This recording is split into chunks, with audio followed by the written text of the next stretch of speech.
అనుభవించినట్లుగా నా మీదకి నీ కృపను రాని ప్రభువా, నీ కనికరం రాని ప్రభువా అంటూ ప్రతి ఒక్కరూ కూడా దేవుని ఎదుట నీకు తెలిసినట్లుగానే ప్రార్థించేద్దాం. నీకేది చేత అయిందో అదే అడుగు దేవుడిని. కొత్త కొత్త పదాలు ఏం మనకు అవసరం లేదు. నీకు చేత అయింది, నువ్వు దేవుడితో ఎలా మాట్లాడగలవో, మీ నాన్నతో నువ్వు ఎలా మాట్లాడగలవో అలాగే మాట్లాడు దేవునితో. మీ నాన్న నీకు అడిగింది ఇచ్చాడు అనే నమ్మకం నీలో ఉంటే దేవుడు కూడా తప్పనిసరిగా నీకు ఇస్తాడు. ఆయన నీ తండ్రి కనుక ప్రతి ఒక్కరం కూడా తండ్రిని అడుగుతున్నట్లుగా దేవుని ఎదుట మనస్ఫూర్తిగా కోరుకుంటున్నట్లుగా, దేవుడు ఆశపడుతున్నట్లుగానే మన మనసులను దేవుని దగ్గర కుమరిద్దాం. మన మనసులను దేవుని దగ్గర కుమరిద్దాం. దయచేసి నీ ఆలోచన అటు బాలేదు. దేవునితో నిలబెడతాం. దేవుని ఎదుటకు దేవుడు నీ ఆత్మను తీసుకొని వెళ్తాం. హల్లెలూయా, హల్లెలూయా. పాట పాడుతున్నప్పుడు దేవుని సన్నిధిని మనం ఆనందిస్తూ ముందుకు సాగిపోదాం. మా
నీకు స్తోత్రం కలుగుతాం.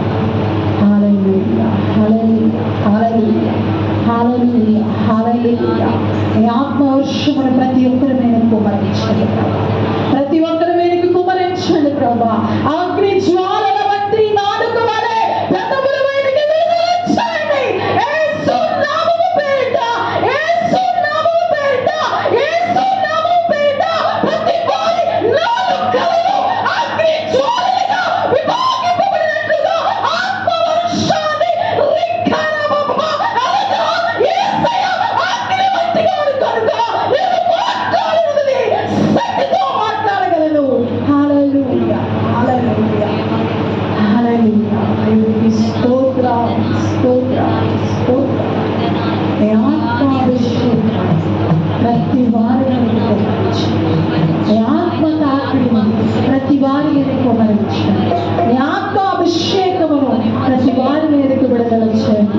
మీరు మాట్లాడండి, మీరు మాట్లాడండి. ఆయన హృదయాంతరములను పరిశీలన చేసే దేవా, ఏ బిడ్డ హృదయం కృంగిపోవచ్చునో ఎందుకు భయపడుచున్నావు, నిరాశ పొందుచున్నావు ఎందుకు, నిపుణము కలిగి నరము కట్టుకోమని తెలియజేస్తున్నావు ప్రభా. నీకే వందనాలు, నీకే వందనాలు. మీరు తెలియజేస్తున్న విషయాలను బట్టి నీకు వందనాలు. మీరు మాట్లాడుతున్న విషయాలను బట్టి నీకు వందనాలు. ధైర్యము కానీ నడుము కట్టుకొని ఏ బిడ్డ ఆ స్థితిలో ఉన్నదో ఈ సమయంలో మీరు నాయన మీ బిడ్డతో మాట్లాడండి ప్రభా. ఏ బిడ్డ ఆ స్థితిలో బాధపడుచున్నదో ప్రభా ధైర్యాన్ని కలిగించండి ప్రభా. మీ కృపలో మీ కృపలో మాట్లాడండి ప్రభా. మీరుండండి, మీరు మాట్లాడండి ప్రభా. మీరుండండి ప్రభా. నీ బిడ్డలకు కావలసిన ఆత్మీయ ఆహారాన్ని మీరు పంచిపెట్టండి. నీ కృపలో స్థిరపరచండి. అతి శీఘ్రంగా ఉన్న యేసు క్రీస్తు నామమున పేరిట అడుగుచున్నాను తండ్రి. ఆమేన్. ఆమేన్. అందరూ ఒకసారి రెండు చేతులకి దేవునికి స్తోత్రం చేద్దామా? చేతులైతే ఎత్తారు కానీ నోట్లో నుంచి మాట్లాడాలి. హల్లెలూయా, హల్లెలూయా. స్వరములెత్తుదాం. హల్లెలూయా, హల్లెలూయా. దేవుడు ఆత్మ కనుక ఆయనను ఆరాధించేవాడు ఆత్మతోనూ సత్యంతోనూ ఆరాధించాలి. నువ్వు ఇక్కడున్నావు, నీ మనసు ఎక్కడో ఉంది. ఎక్కడో ఉన్న నీ మనసు ఇక్కడికి వస్తే తప్ప దేవునిని నీవు నేను చూడలేం. దేవుని స్తోత్రం చెప్తామండి. దేవుడు నీతో స్పష్టంగా మాట్లాడుతున్న మాట ఇది. మీరు ఎంతకాలం రెండు మనసుల చేత మాట్లాడతారు, రెండు మనసుల చేత నిలబడతారు, రెండు ఆలోచనలు, రెండు తలంపులు ఎంతకాలం? మనుషుల మెప్పు కోసం, మనుషులను గొప్ప చేయడం కోసం చేసేది బట్టి కాదు. నువ్వు చేసేది మనిషి ఒకళ్ళు మెచ్చుకుంటే నలుగురి చేత మంచోడు అనిపించుకుంటావేమో, కానీ దేవుడు నిన్ను గొప్ప చేయడం ప్రారంభిస్తే దేశమే గొప్ప చేస్తుంది. దేవుడు నిన్ను గొప్ప చేయడానికి పిలిచాడు. దేవుడు నిన్ను గొప్ప చేయడానికి ఎన్నుకున్నాడు. దేవుడు నిన్ను గొప్ప చేయడానికే ఈ ప్రాంతంలో ఉంచాడు. దేవుడు ఈ మాటలు వినడానికే నీకు అవకాశం ఇచ్చాడు. ఆయన ఇచ్చిన ఈ అవకాశాన్ని నీవు నేను సద్వినియోగం చేసుకుంటే ధన్య జీవులం అవుతాం, ఆశీర్వాదానికి కర్తలం అవుతాం. వాక్యానుసారమైన జీవితాన్ని జీవిస్తూ ఆయన పిల్లలుగా ఎదగడానికి దేవుడు నీకు నాకు అవకాశం ఇచ్చాడు. దయచేసి ప్రతి ఒక్కరు కూడా నీ మనస్సును కూడా దేవుని సన్నిధిలోనికి తీసుకొని రండి. దేవుడు స్పష్టంగా మాట్లాడుతున్నాడు. మనుషులే ఇక్కడ ఉన్నారు, మనసులు ఇక్కడ లేవు. మనుషులే ఇక్కడ ఉన్నారు, మనసులు ఇక్కడ లేవు. మనసులు లేని చోట నేనున్నాను అని సెలవిస్తా ఉన్నాడు. నీ మనసుని దేవునితో ఐక్యపరుద్దాం. ప్రభువా, ప్రభువా, నీ సన్నిధిలో నేను నిలబడ్డానయ్యా. నేనున్నాను అని అంటే నా సమస్తము ఇక్కడే ఉందని అర్థం. ప్రభువా, నా మనసులో నన్ను నీ సన్నిధిలో నిలకడగా ఉంచేందుకు నాకు సహాయం చేయి ప్రభువా. నిలకడగా ఉంచేందుకు సహాయం చేయి ప్రభువా. నిలకడగా ఉంచేందుకు సహాయం చేయి ప్రభువా అని దేవుని ఎదుట మనస్ఫూర్తిగా ప్రతి ఒక్కరు కూడా అడగాల్సే ఉంది. ప్రతి ఒక్కరు కూడా అడగాల్సే ఉంది. ప్రతి ఒక్కరు కూడా అడగాల్సే ఉంది. ఇక్కడ నన్ను కాదు అని అనుకుంటున్నావు నీవు, కానీ దేవుడు మాట్లాడుతుంది నీతోనే, నీతోనే, నీతోనే. ఆయన ఆయన వాక్యంను గుర్తు చేస్తూ మాట్లాడుతూ చెప్తున్న విషయం ఏంటంటే, నీవు నమ్మిక మాత్రం ఉంచుము, నమ్మిక మాత్రం ఉంచుము, నీ కుమారుడు స్వస్థపడతాడు అని చాంద్ర రోగి కలిగిన కుమారుడిని ఎలాగైతే తండ్రిని బలపరిచాడో అదే విధమైన మాటని ఈరోజు ఇక్కడున్న మీతో మాట్లాడుతున్నాడు. అదే రకమైన ఆలోచనను దేవుడు ఇక్కడ తెలియజేస్తూ ఉన్నాడు. నీ లోపల ఉన్న బలహీనత, నీ ఆలోచనలన్నీ గుర్తెరిగిన దేవుడు, నువ్వు మరుగు చేద్దాం అనుకున్న ఆలోచనలు కూడా బయటికి తీసుకొచ్చే దేవుడు, మన మధ్య నివాసం చేస్తున్న సజీవుడైన దేవుడు. ఆయన నీతో నాతో మాట్లాడుతూ ఉన్నాడు. నాతో కాదు అని నువ్వు అనుకుంటున్నావు అంతే, ఇది నన్ను కాదులే అని నువ్వు అనుకుంటున్నావు. ఎంతకాలం ఈ మనసు నీలో ఉంటుంది, ఎంతకాలం నువ్వు ఇదే మనసులో ఉంటావో దేవుడు స్పష్టంగా చెప్తున్నాడు, నేను నీకు దూరంగానే ఉంటాను అని. ఈరోజు మనం దేవుని సమీపించింది దేవునిని దూరం చేసుకోవడానికి కాదు, దూరమైన దేవుని సహవాసాన్ని తిరిగి దేవునితో నిలబెట్టుకోవడానికి, తిరిగి ఆనందంలోనికి, మరలా ఆనందంలోనికి దేవుడు నిన్ను తీసుకురావాలనే ఆశతోనే నీకు అవకాశం ఇచ్చాడు. నిన్ను నన్ను ఇక్కడ నిల్చోబెట్టాడు. దేవుడు మనతో మాట్లాడబోతున్నాడు, దేవుడు మనతో మాట్లాడబోతున్నాడు. ప్రతి ఒక్కరు కూడా సిద్ధపడి, ప్రభా నీవు నా కొరకు ఇన్ని ఆలోచనలు మోసుకొచ్చినందుకు వందనాలయ్యా. ప్రభా నేను నీ కొరకు నైనా ఆలోచించకపోయినప్పటికీ, నీ సన్నిధిలో అలక్ష్యంగా ఉన్నప్పటికీ కూడా నాతో నీవు చెప్పబోతున్న మాటలకే నీకు వందనాలు ప్రభా అని నేను సిద్ధంగా ఉన్నాను ప్రభా వినడానికని. దేవునితో నీవు నేను మనసును కలిగి, ప్రభా నీ మాట చొప్పున చేస్తానయ్యా, ఇప్పుడు నీ మాట చొప్పున చేస్తానయ్యా, ఇప్పుడు నీ మాట చొప్పున చేస్తానయ్యా అని ప్రతి ఒక్కరు నీ హృదయంలో నుంచి దేవునితో మాట్లాడదాం. నీ హృదయంలో నుంచి దేవునితో మాట్లాడదాం. నీ హృదయంలో నుండి జీవధారలను దేవుడు పెళ్ళగింపడానికి ఆలోచన చేస్తా ఉన్నాడు, ఆలోచన చేస్తా ఉన్నాడు. నువ్వు మాట్లాడు, నువ్వు మాట్లాడు ప్రభువా, మాట్లాడు ప్రభువా, మాట్లాడు అని దేవుని దగ్గర నీ ఆత్మను రేకెత్తించుకున్నావు. దేవుని మీద ఆధారపడదాం. నాతో దేవుడు మాట్లాడు అని నువ్వు అనుకుంటున్నావు. దేవుడు నీతో మాట్లాడడానికి నీ సమీపంలోనే ఉన్నాడు. ఆయన నిన్ను చూస్తున్నాడు. ఆయన నీ హృదయ రహస్యాలను ఎరిగిన దేవుడు. ఆయనకు తెలియకుండా ఏదీ లేదు, ఆయనకు తెలియకుండా ఏదీ లేదు. నువ్వెలాంటి వాడువో కూడా దేవునికి తెలుసు, నువ్వెలాంటి వాడవో కూడా దేవుడికి తెలుసు.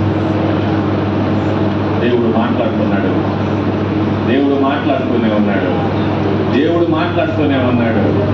ఇదిగో నాలో ఉన్న ఈ పాపం, నేను దేవునిని ప్రార్థన చేస్తే అది జరగకుండా చేస్తుంది, అది నాకు తెలుసు. కానీ దేవుని ఎదుట నేను అడగాలి కాబట్టి అడుగుతున్నాననే మనసు నీలో ఉంది. మొక్కుబడి ప్రార్థన నువ్వు చేస్తున్నావు అన్నది దేవునికి తెలుసు. అందుకే దేవుడు సరి చేయడానికి అవకాశం ఇచ్చాడు. సరి చేయబడ్డానికి ఇష్టపడతాం, సరి చేయబడ్డానికి ఇష్టపడతాం, సరి చేయబడ్డానికి ఇష్టపడతాం. దేవుడు నీతో మాట్లాడుతున్నాడు. ఇది నాతో చెప్తున్న దేవుని మాట అని నీకు అనిపిస్తే చిన్న ప్రార్థన నోరు తెరిచి అందరూ వినేటట్టుగా దేవుని స్తుతిద్దాం. ఎవరైనా ఒక్కరికే అవకాశం త్వరగా చేద్దాం. దేవుడు నాతోనే మాట్లాడుతున్నాడు అని నీకు అనిపిస్తే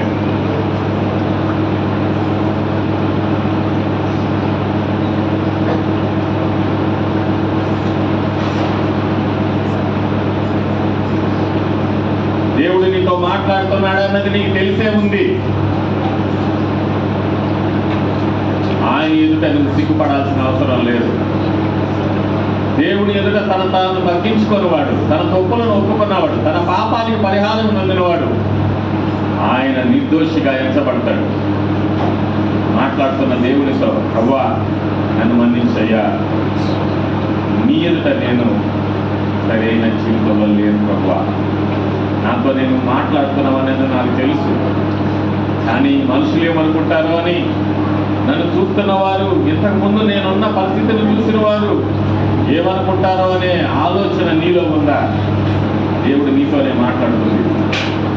త్వరగా నోరు తెరిచి ప్రార్థనలో ముందుకు సాగుతాం. నోరు తెరిచి ప్రార్థన చేద్దాం. ప్రభు ఎదుట, ప్రభు ఎదుట ప్రార్థన చేద్దాం.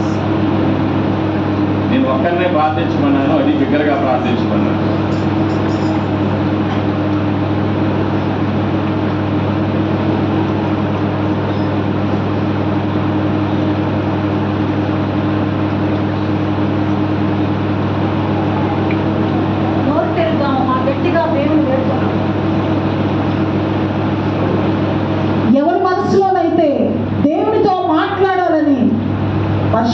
పరిశుద్ధాత్ముడు ప్రేరేపణ కలుగు చేస్తున్నాడు. నోరు తెరవండి, గట్టిగా ప్రార్థించండి.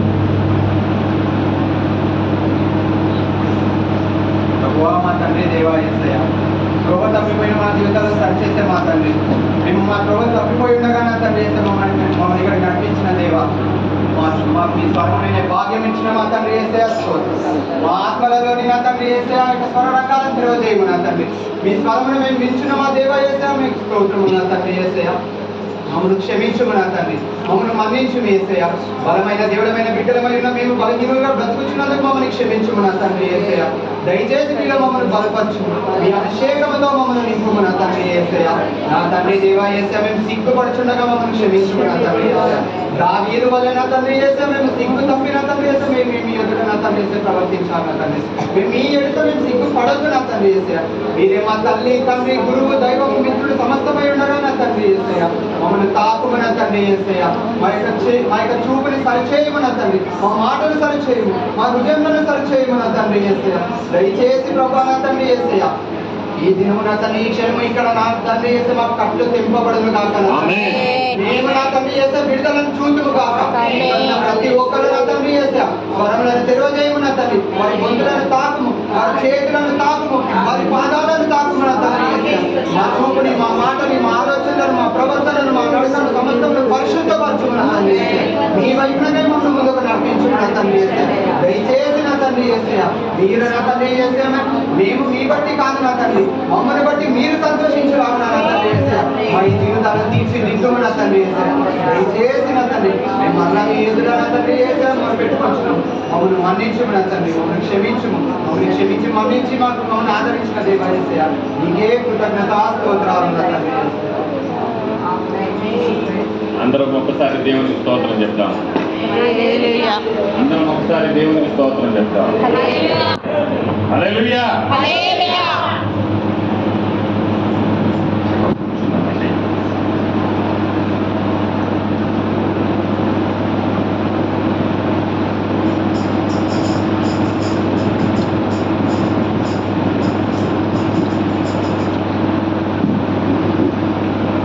దయచేసి చిన్నపిల్లలు మీరు సౌండ్ సిస్టమ్ అంతా పక్కన పెట్టేయండి.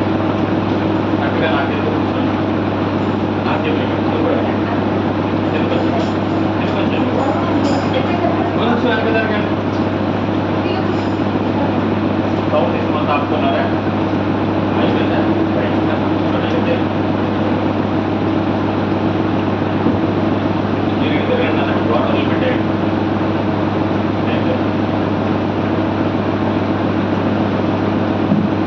దేవుని పరిశుద్ధ నామానికి మహిమ కలుగుగాక. క్రీస్తునందు దేవుని పిల్లలారా, దేవునితో మనతో దేవుడు ఉండడానికి ఏర్పరిచిన ఈ మంచి సమయాన్ని బట్టి దేవునికి నేను ఎంతో కృతజ్ఞతలు చెల్లిస్తా ఉన్నాను. సూదిగా ప్రాంతంలో ఉన్న ఈ దేవుని బిడ్డలను చూడడానికి, దేవునితో మేము ఐక్యమై ఉన్నలాగున వీడ మీ ఆత్మ వర్ధిల్లిన ప్రకారం మీరు అన్ని విషయంలోనూ వర్ధిల్లాలని దేవుడు కోరుకున్నట్లుగా దేవుని ఆత్మ ఇక్కడ కూడా వర్ధిల్లాలి అన్న ఉద్దేశంతోనే ఇక్కడ దేవుడు మమ్మల్ని తీసుకురావడం జరిగింది. గడిచిన మాసంలోనే మేము మీ దగ్గర రావాల్సింది. అది దేవుని చిత్తం కాదేమో ఈరోజు రావడం దేవుని ఇష్టమై ఉన్నందుకు మేము దేవుని చూపిస్తా ఉన్నాం. అలాగే కూడిన సంఘానికి అందరికీ ప్రభు యేసుక్రీస్తు వారి పేరిట శుభములు తెలియజేస్తా ఉన్నాం.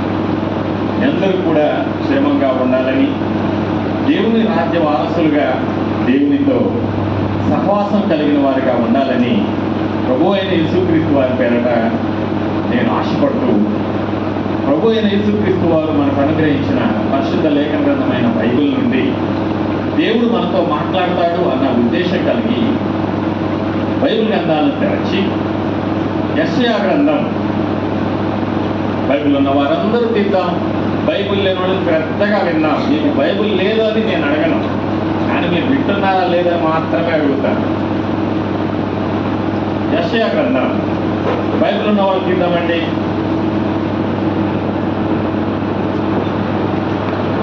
రెండవ అధ్యాయం, యెషయా గ్రంథము 2వ అధ్యాయము 3వ వచనాన్ని ఎవరైనా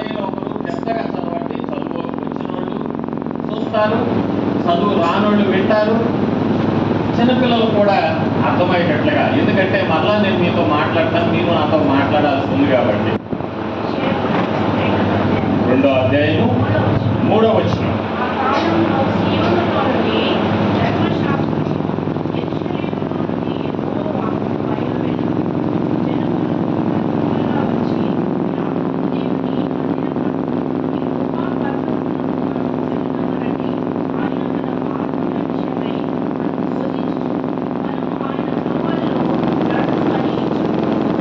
దేవుని స్తోత్రం చెప్తాం. హల్లెలూయా. ఎంతమంది వినపడింది ఈ మాట? ఎంతమందికి వినపడింది ఈ మాట? మీరేం విన్నారో అది మిమ్మల్ని అడుగుతాను ఇప్పుడు. అందుకే నేను మరలా మాట్లాడలేదు. మీరేం విన్నారో అదే మాట్లాడతాను, మిమ్మల్ని అడుగుతాను కూడా. అందుకే జాగ్రత్తగా విన్నామని చెప్పాను. అందుకే ఎలా విన్నామని చెప్పాను? జాగ్రత్తగా విన్నామని చెప్పాను. మీరెంత జాగ్రత్తగా వింటారో దేవుని మాటలు మీకు అంత బాగా అర్థమవుతాయి. మీ మనస్సు ఇక్కడ లేకపోతే నేను అడిగాను మీకు అర్థం కాదు. నేనేం అడుగుతున్నానో మీరు ముందుగానే గెస్ చేయగలిగితే దేవుని ఆత్మ మీలో పనిచేస్తుందని అర్థం. దేవుని స్తోత్రం చెప్తాం. అలాగే గెస్ చేయగలిగితే దేవుని ఆత్మ మీలో పనిచేస్తుందని అర్థం. నేను ఎవరిని ఏం అడుగుతానో తెలియదు, అందరూ సిద్ధపడే ఉండాలి. చిన్నలు వదిలిపెట్టడం, పెద్దలు వదిలిపెట్టడం, మొదలు కూడా వదిలిపెట్టడం. నిద్రపోవడానికి ఎట్టి పరిస్థితుల్లో అవకాశాలు ఇవ్వను. మీరు జాగ్రత్తగా వినాలని కోరుకుంటామన్నాను. మనం చదివిన, మనం విన్న, మనం చూసిన ఈ మాటలో దేవుని మందిరం ఎవరు అని రాయబడింది. చూసి చెప్పదు దయచేసి. విన్నారు కదా, చూసే టైం లేదు, చూసే టైం లేదు. విన్నవారు మాత్రమే చెప్పండి. చూసి చెప్తే మాత్రం ఒప్పుకోరు. మీరు విన్నారు, అందుకే చదివేటప్పుడు జాగ్రత్తగా విందాం అని చెప్పాను. యాకోబు దేవుని మందిరం అయ్యాడు. ఎవరు దేవుని మందిరం అయ్యారు? యాకోబు. ఎవరు దేవుని మందిరం అయ్యారు? నీ సభకు దీనికంటే తక్కువ, దీనికంటే సభ తక్కువ, దీనికంటే ఎక్కువ వినపడాలి. ఇంతమంది ఉన్నాం కాబట్టి ఒకటే మిషన్. మనం ఎన్ని మిషన్లు ఉన్నాం? యాకోబు దేవుని మందిరము అనే మాట మనం విన్నాం. దేవుని మందిరం ఎవరు? Yes, యాకోబు. యాకోబు దేవుని మందిరం ఎలా అవుతాడు? యాకోబు దేవుని మందిరం అవుతాడా? యాకోబు గురించి తెలియనోళ్ళు ఎవరో చేయొద్దండి. తెలియనోళ్ళు యాకోబు గురించి సండే స్కూల్ పిల్లల్ని అడిగే చదువుతారనుకుంటా కదా. మీ అందరికీ బాగా తెలుసు. యాకోబు అనగానే మొట్టమొదటిగా మనకు గుర్తొచ్చేది హల్లెలూయా. బాగా పేరు పెట్టుకోవాలి. ఈ పేరు ఎక్కడ చూడండి. వీళ్ళు లేదా హల్లెలూయా.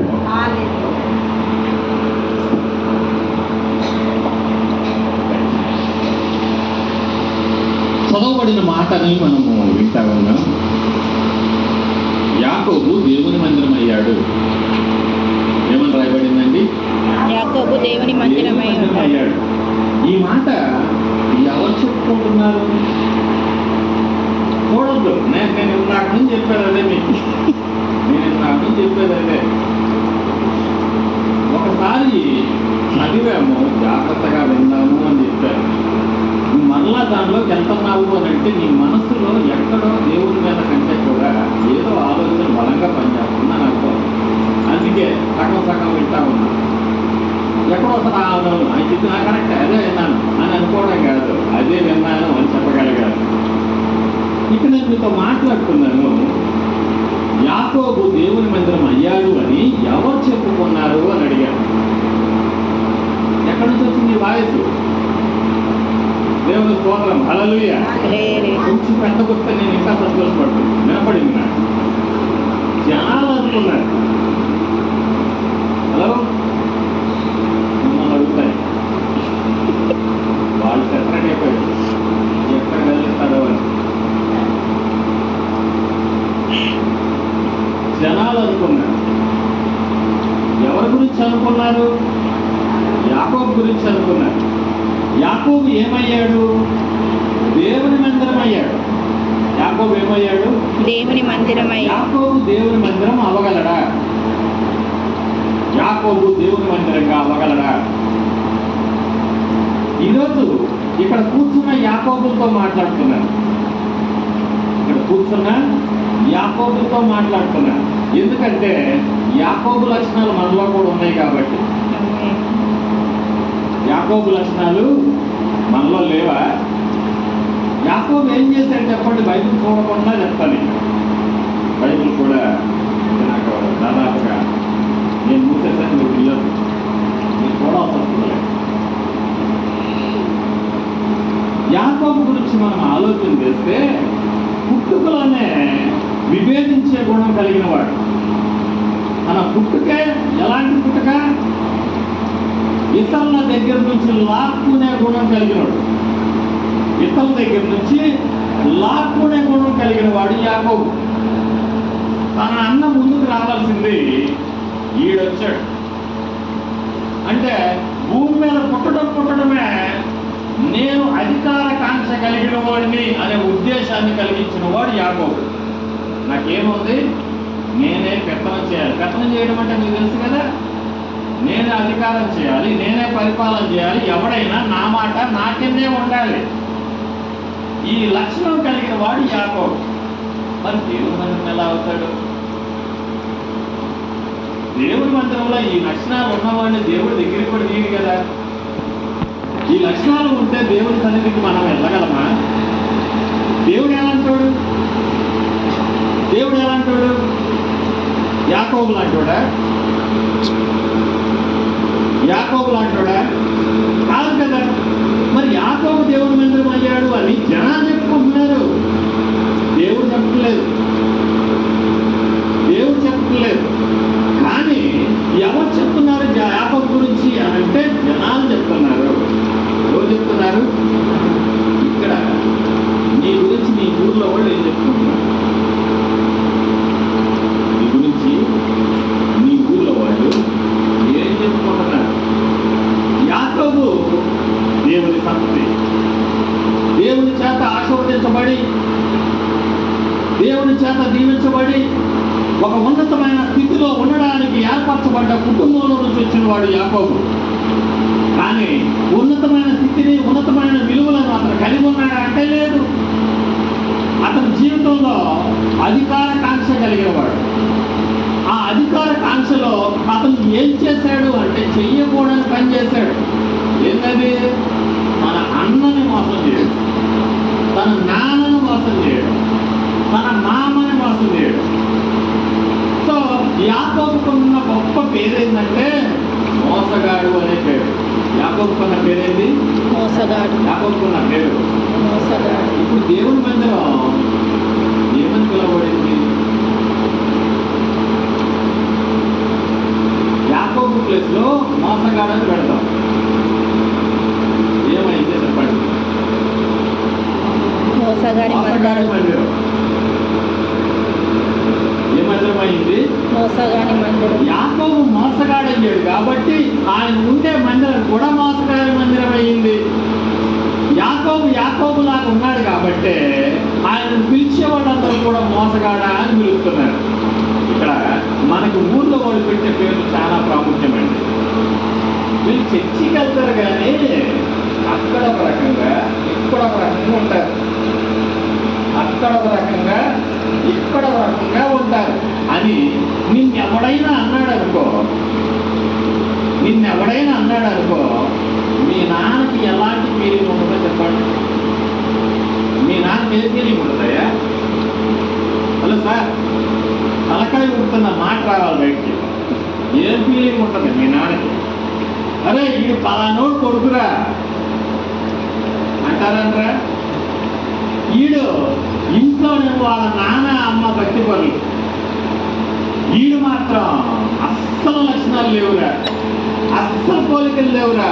ఆ ఆలోచన విధానంలో కూడా ఈయన పేరు పెట్టే అసలు నిజంగా ఆ కుటుంబంలో పుట్టకుండా ఉంటే బాగుంటురా అని అంటారు. ఎందుకంటారు అని అడుగుతున్నారు. ఏదో పొరపాటు జరుగుతుంది కదా, ఆ కుటుంబంలో ఉన్న పవిత్రత, ఆ కుటుంబంలో ఉన్న ప్రార్థనా జీవితం, ఆ కుటుంబంలో ఉన్న న్యాయకరమైన స్థితి వీళ్ళు లేవు. అందుకే ఈ యాకోబు అన్నారు. ఈ యాకోబాన్ని ఎందుకన్నారంటే అందుకే అన్నారు, ఊర్లో వాళ్ళందరూ మోసగాడా అని పిలుస్తున్నారు. వాళ్ళ నాన్న కూడా రే నీ తమ్ముడు నన్ను మోసం గురించి ఆల్రెడీ ఆస్తి లాక్కెళ్ళిపోయాడు రా అని చెప్పాడు కదండి. కానీ జనాలు దేవుని దగ్గరికి రావడానికి యాకోబే కారణం. ఆ సంగతి తెలుసుకోలేదా? జనాలు మాట్లాడుకుంటున్నారు ఇప్పుడు ఏమని, దేవుని మందిరం అయ్యాడు అని. ఏమనయ్యాడు? దేవుని మందిరం. ఎవరయ్యాడు? యాకోబు. ఎప్పుడయ్యాడు?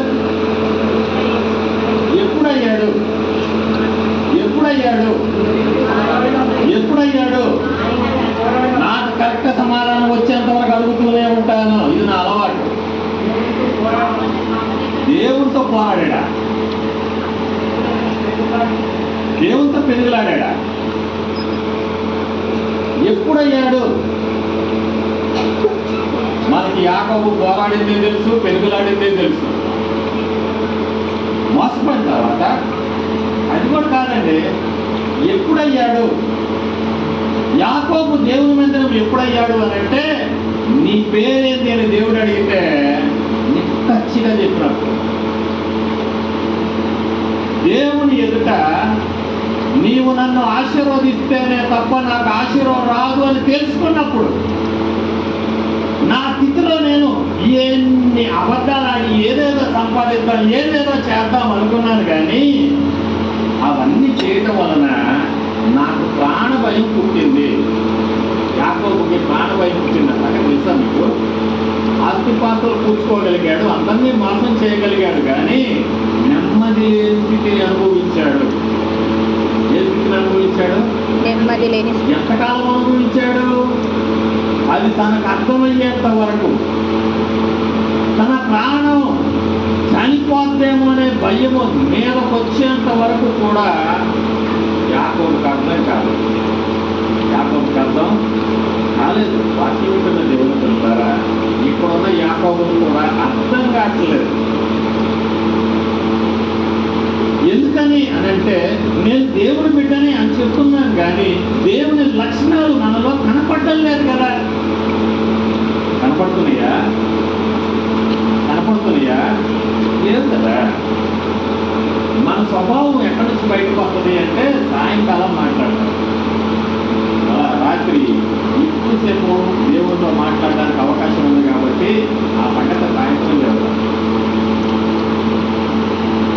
నీవు దేవుని బిడ్డవి అని ముద్ర అయితే ఉంది, కానీ దేవుని పోలిక నీలో ఉంది, కానీ దేవుని రూపం నీలో ఉంది, కానీ దేవుడు నీలో లేడు. ఎవరు లేడు? దేవుడు లేడు. దేవుడు లేకుండా తాను కన్న తండ్రికి ఆ కుమారుడు సంతోషాన్ని తేగలడా అంటే తేలేడు కదా. తండ్రి చిత్తము జరిగించేవాడికి కదా తండ్రికి సంతోషం వచ్చేది. తండ్రి ఏం కోరుకున్నాడో అది చేసే కొడుకుని బట్టి కదా తండ్రికి సంతోషం వచ్చేది. నువ్వు రోడ్డు మీదకి వెళ్తే నిన్ను పక్కన వాళ్ళందరూ తిట్టుకుంటున్నారంటే ఎవరు తిడుతున్నారు? మొట్టమొదటగా అన్న తల్లిదండ్రులు తిడతారు.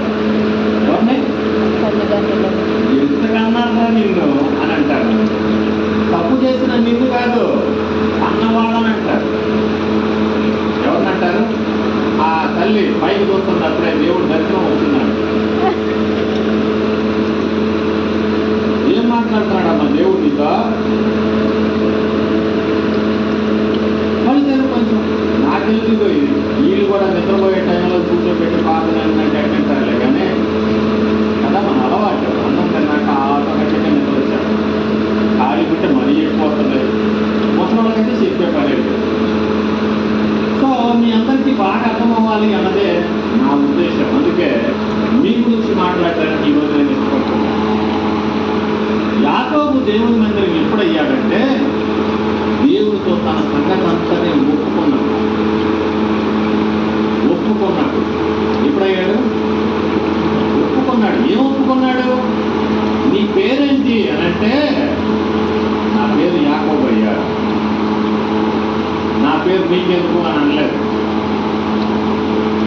నేను ఎట్టుంటే నీకెందుకు, నువ్వు దేవుడు కాబట్టి నన్ను ఆశీర్వదిస్తే చాలు అన్నాడా? మన ప్రార్థన అదే కదా, మన ప్రార్థన అదే కదా. మన పాపాన్ని మనమే ఒప్పుకోం, కానీ దేవుడి దగ్గరకు వచ్చి నాకు ఇస్తావా లేవని అడుగుతాం. పాపం నీలో ఉన్నంత వరకు దేవుడు నీ మాట వింటాడు అని నువ్వు ఎందుకు అనుకుంటున్నావు? నీలో పాపం ఉన్నంత వరకు దేవుడు నీ ప్రార్థన వింటాడంటే వినడం, అది నీకు కూడా తెలుసు, అది నీకు కూడా తెలుసు. కానీ ప్రార్థన అయితే చేస్తాం. ప్రార్థన చేయట్లేదా? ప్రతిరోజు క్రైస్తవులు ప్రార్థన చేస్తానే ఉన్నారు. నా కొడుకును మార్చయ్యా, మా ఆయన్ని మార్చయ్యా, నా దేశాన్ని మార్చయ్యా, నా ఊరిని మార్చయ్యా. కానీ ఊరు మారాలన్నా, కొడుకు మారాలన్నా, తల్లిదండ్రులు మారాలన్నా, ఎవరు మారాలన్నా ముందు మారాల్సింది నువ్వు. ఫస్ట్ మారాల్సింది ఎవరు మారాలి? మనమే మారాలి. యాకోబు మందిరము అని రాయబడింది అక్కడ, అందుకే మనము అనే పేరు పెడుతున్నారు అక్కడ. జనాలకి యాకోబు మారిన సంగతి తెలియదు, కానీ యాకోబు మాత్రమే తెలుసు. జనాలకి ఏం తెలుసు? యాకోబే తెలుసు. యాకోబు మారిన సంగతి తెలియదు. మారిన సంగతి ఎలా తెలిసింది? యాకోబు మారాడు అన్న సంగతి ప్రజలకు ఎలా తెలిసింది చెప్పండి.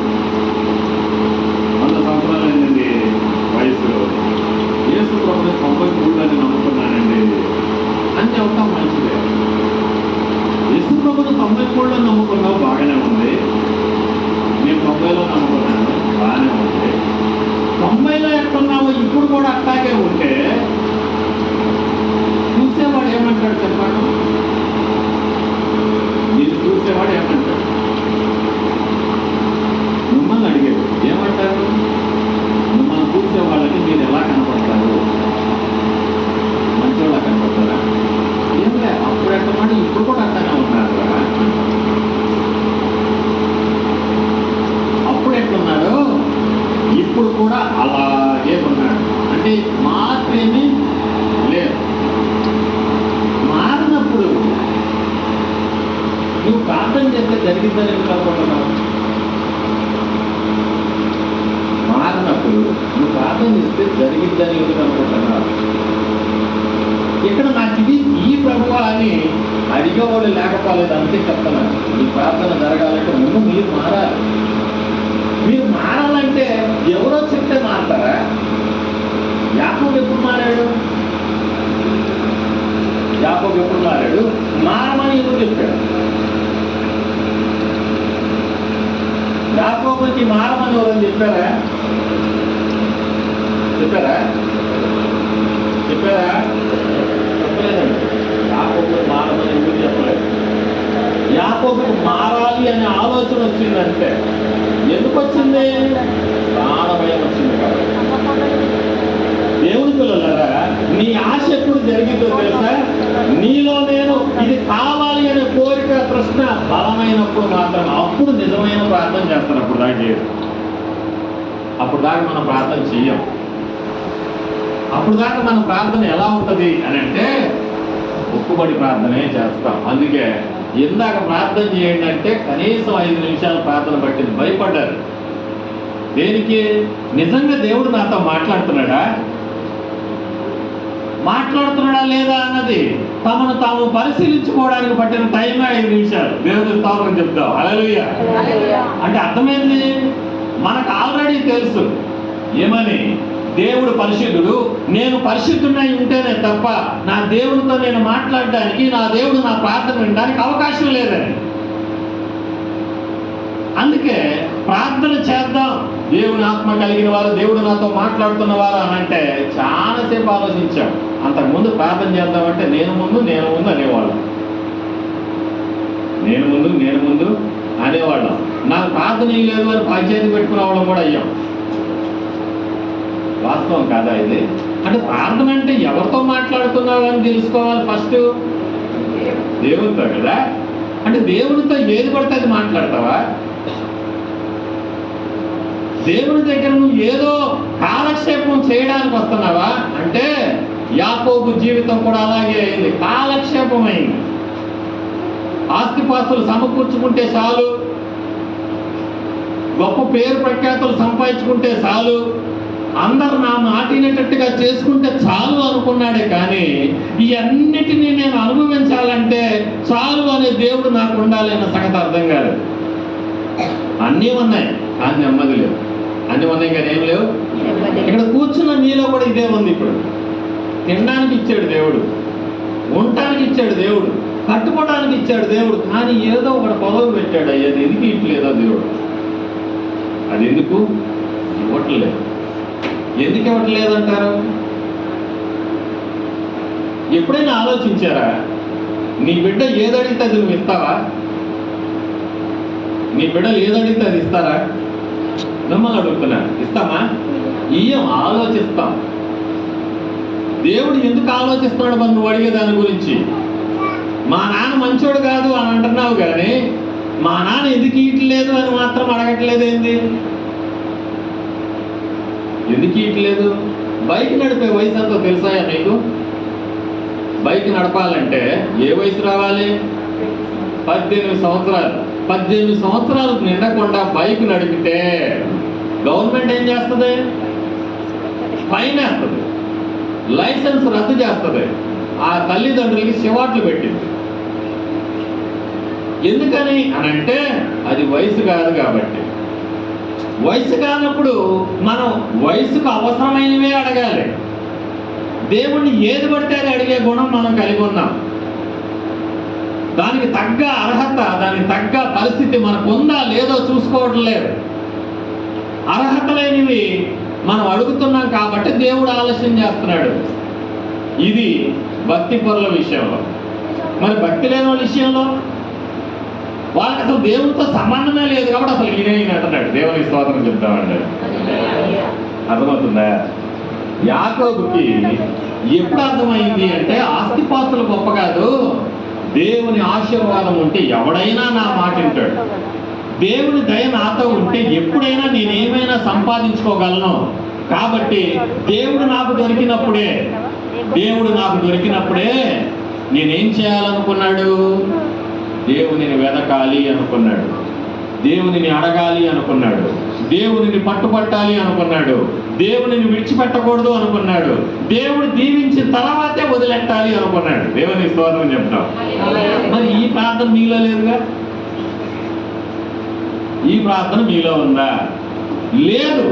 ఎందుకు లేదు అంటే అవసరం లేదు సార్. ఇప్పుడు తిరగడానికి సైకిల్ ఉందిగా, బైక్ ఎందుకు? ఆ మనసు నీలోకి వచ్చినాక దేవుడు నీకు ఇస్తాడని ఎలా చెప్పగలుగుతావు? అడ్జస్ట్ అయిపోయావు కదా, అది అవసరం అంటే కాదు. కానీ బైకి ప్రభు అంటే ఏంది అర్థం? అర్థమైంది? కూర్చున్న వాళ్ళల్లో చాలా మంది ఇటువంటి ప్రార్థనలే చేస్తున్నారు. ఇటువంటి ప్రార్థనలు నీకు అవసరమైంది అడుగు, ఖచ్చితంగా దేవుడు తీసుకొచ్చిస్తాడు. దేవుని స్తోత్రం చెప్తాం. ఖచ్చితంగా నీకు అవసరము అని నువ్వు అనుకుంటే ఖచ్చితంగా దేవుడు నీకు ఇస్తాడండి. మన దేవుడు ఎలాంటి వాడు తెలుసా? తన ప్రియులు నిద్రపోతా ఉంటే ఎత్తుకొచ్చిస్తాడంట. ఎక్కడుంది ఈ మాట? మీకు గుర్తుందా ఏమన్నా? మనం బాగింటామండి ఈ మాట. కీర్తనలు 127 నోట్లో నుంచి వచ్చేస్తుంది వెంటనే. ఏమని? యెహోవా ఇల్లు కట్టించని ఎడల కదా. భలే చెప్తాం, మనం బాగా వింటాం కూడా. ఆ కిందున్న మాటలు మాత్రం మనం ఎప్పుడు పట్టించుకోం. ఏముంటది అక్కడ? దేవుడు ఎవరికి ఇస్తాడు? దేవుడు ఎవరికి ఇస్తాడు? చదువుతారు ఒకసారి, మీకు ఆ మాట గుర్తు రాలేదనుకో. కీర్తన గ్రంథం 127 ఎన్నో వచనం అది? 2, 3. తన ప్రియులు నిద్రించుచుండగా అనే మాట ఉంటుంది అక్కడ. ఎన్నో వచనం ఉందా? పర్లేదు, చదవేయచ్చు, ఎవరైనా చదవచ్చు. తన ప్రియులు నిద్రించుచుండగా ఆయన వారికి ఇచ్చుచున్నాడు. ఎన్నో వచనం అది? 2వ వచనం. ఇప్పుడు దేవుడు ముఖాముఖిగా ముక్కుసూటిగా నీతోనే చెప్పాడు. ఏమని చెప్పాడు? నువ్వు ప్రియుడివైతే నీకు కావాల్సిన నువ్వు కొడుకోగానే నేను ఎత్తుకొచ్చిస్తాను రా. తల్లికి ఇష్టమైన కొడుకు, తండ్రికి ఇష్టమైన కొడుకు నువ్వైతే రేపొద్దున నీకేం కావాలో నేను అడగరు వాళ్ళు. తెలుసా మీకు ఈ సంగతి? నీ కొడుకు కోసం రేపేం తయారు చేయాలని అడుగుతావా అంటే అడగవు. సిద్ధపరిచిన నా కొడుకు ఏది ఇష్టమో అది రేపు పొద్దున వాడికి ఇయ్యాలి నేను అని అంటావు. నా కొడుకు ఏది ఇష్టమో అది నేను సిద్ధం చేస్తే వాడు పొద్దున్న లేకుండా సంతోషపడిపోతాడు. అబ్బా మా అమ్మమ్మ ఎంత మంచిది, నాకు ఇష్టమైంది, నేను అడగలేదు అయినా మా అమ్మ చేసి ఇచ్చింది, ఓ మమ్మ ఎంత మంచిదో అని అంటాడు. కారణం ఏంటి అంటే ఆ కొడుక్కి ఆ తల్లికి మధ్య రిలేషన్ ఎలాంటిది అంటే విడిచిపెట్టని బంధం అది. అందుకే కొడుక్కి ఏది అవసరమో తండ్రి ముందుగానే గుర్తు చేయగలుగుతున్నాడు, తెచ్చివ్వగలుగుతున్నాడు. మరి నీకేది అవసరమో దేవునికి ఎందుకు తెలియట్లేదు? నీకేది అవసరమో దేవునికి ఎందుకు తెలియట్లేదు? నువ్వు అడుగుతున్నాకు అని తెలియట్లేదు. అసలు అడుక్కునేది ఎవరో తెలుసా నీకు? అడుక్కునేది ఎవరు? సార్ భిక్ష కాదు కదా. మరి నువ్వు కూడా అడుగుతున్నావు. ప్రార్థన అంటే ఏంటో తెలుసా? అడగడమే. కలెక్టర్కి లేఖ రాస్తే ఏమని రాస్తావు? ఎంఆర్ఓ ఒక లేఖ రాస్తే ఏమని రాస్తావు? చెప్పండి. నా మనవి ఏమనగా మీరు అనుమతిస్తారని ప్రార్థిస్తున్నాను, కోరుకుంటున్నాను, విన్నవిస్తున్నాను అని చెప్తాను.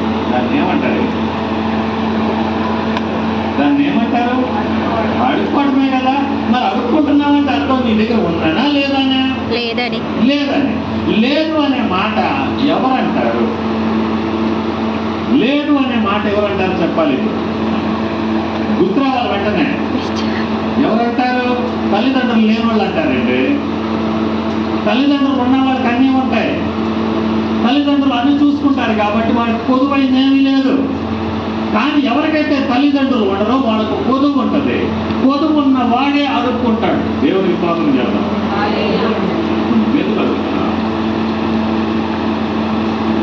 ఎందుకు అడుగుతున్నాం? యాకోబు కూడా బతిలాడుకున్నాడు దేవుణ్ణి. యాకోబు బతిలాడుకోలేదా? బతిలాడుకోలేదా? మిమ్మల్ని నన్ను అడిగేది, బతిలాడుకున్నాడా లేదా? బతిలాడుకుంటే ఇచ్చాడా దేవుడు? ఇచ్చాడా దేవుడు? ఎరగొట్టాడు. గుర్తుపెట్టుకుని ఈలే ఎరగొట్టాడు అంటే అర్థమైంది ఆయన ఆ అర్హత సంపాదించుకోలేదు కాబట్టి, ఆశీర్వాదానికి తగిన జీవితం యాకోబులో లేదు కాబట్టి నన్ను పోనీరా బాబు అన్నాడే కానీ తీసుకోరా అనలేదు. అదే కదండి ఇచ్చాడని చెప్పేది ఏంటంటే యాకోబు ఎలా పొందుకున్నాడు? ఇప్పుడు మనం మాట్లాడేది అదే కదా. యాకోబు దేవుని మందిరం ఎప్పుడయ్యాడు అంటే ఇదిగో పోరాటంలో అయ్యాడు, బతిలాటంలో అయ్యాడు, విడిచిపెట్టడంలో అయ్యాడు. ఇవన్నీ కూడా దేవుడు ఇస్తానన్నాడంటే నేను ఈయన అన్నాడు. ఇస్తానన్నాడు, ఈయన అన్నాడు అరే టైం అయిపోతుందిరా బాబు, తెల్లారిపోతుందిరా బాబు, నన్ను వదిలిపెడితే నేను వెళ్ళిపోతానన్నాడు. నన్ను వదిలిపెడితే ఇదే ఉన్నా ఏమన్నా ఉందా? అందులో చదివిన వాళ్ళు చెప్పండి. ఇదేమన్నా ఏమన్నా ఉందా? మాట్లాడేది మీరు బైబిల్ చదవరా? లేకపోతే పాస్టర్ గారు ఏమడుగుతాడని మళ్ళీ భయమా? ఏం భయపడాల్సిన అవసరం లేదు. నా ఆలోచన మీకు అర్థమైపోతుంది. దేవుని ఆత్మ మన మధ్య పనిచేస్తుంది కాబట్టి. యాకోబు బతిలాడుకున్నాడు. ఎందుకు బతిలాడుకున్నాడంటే అర్హుడు కాదు కాబట్టి, అర్హతను కోల్పోయాడు కాబట్టి, స్వాతంత్రాన్ని కోల్పోయాడు కాబట్టి, దేవుని వారసత్వాన్ని కోల్పోయాడు కాబట్టి బతిలాడుకోవాల్సి వచ్చింది. ఇవన్నీ ఎప్పుడు కోల్పోయాడు? పక్కనోడు లాక్కున్నప్పుడు, మోసం చేసినప్పుడు. అంటే దేవునికి నచ్చని క్రియ ఒకటి ఉంటే నువ్వు ఇంట్లో నుంచి బయటికి వెళ్ళిపోతావు, జాగ్రత్త. మీ నాన్నకి నచ్చని పని నువ్వు చేస్తే ఖచ్చితంగా నేను ఇంట్లో నుంచి వెళ్ళబడతాడు. అవునా కదా? అది తెలిసిన మనం దేవుడికి నచ్చని పని చేస్తూ దేవుడు అంటున్నామేంది అంటే నీకొక న్యాయము, దేవుడికి ఒక న్యాయమా? చెప్పండి. నీ కొడుకు ఏదైనా తప్పు చేస్తే నా కొడుకు కాదురా నువ్వు, నా ఇంట్లో ఉండడానికి నీకు అర్హత లేదురా అని చెప్పి గట్టిగా గతమాయించి మరి మాట్లాడుతున్నావు. బాగానే ఉంది నాయనా, వింటున్నావా? నీ కొడుకుతో నువ్వు చెప్పేది అదే. కానీ కొడుకు అన్న సంగతి మర్చిపోయేవేంది. మనమంతా ఎవరు తెలుసా? దేవుని పిల్లలమేనా? దేవుని పిల్లలు అన్నవాళ్ళు చేయొద్దండి. నేను దేవుని పిల్లలు అన్నవాళ్ళు చేయొద్దు.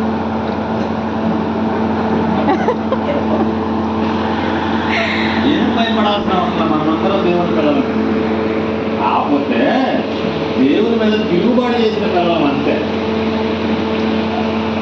మనమంతా దేవుని పిల్లలమే, కానీ దేవుని మీద తిరుగుబాటు చేసి స్వాతంత్రాన్ని పోగొట్టుకున్నాం అంతే. అందుకే బతిలాడుకుంటున్నావు. నువ్వు అడుగుతున్నావంటే అర్థమైంది తెలుసా? నీ దగ్గర ఉండాల్సిన స్వాతంత్రం నీ దగ్గర లేదు కాబట్టి. దేవుడితో నీకు ఉండాల్సిన సంబంధం, దేవుడితో నీకు ఉండాల్సిన అనుబంధం, దేవుడితో నీకు ఉండాల్సిన పరిస్థితి నువ్వు పోగొట్టుకున్నావు కాబట్టి బతిలాడుకుంటున్నావు. మన ఇంటికి ముందుకు వచ్చి భిక్షగాడు అడుక్కుంటానికి గల కారణం ఏంటి అంటే వాడికి ఆకలి అవుతుంది, ఇచ్చేవాళ్ళు లేరు. నువ్వేమన్నా ఇస్తావేమో అనే ఆశే కానీ డిమాండ్ మాత్రం కాదు. నువ్వేమన్నా ఇస్తావేమన్న ఆశే కానీ డిమాండ్ మాత్రం కాదు. ఎందుకు తిరుగుతున్నా?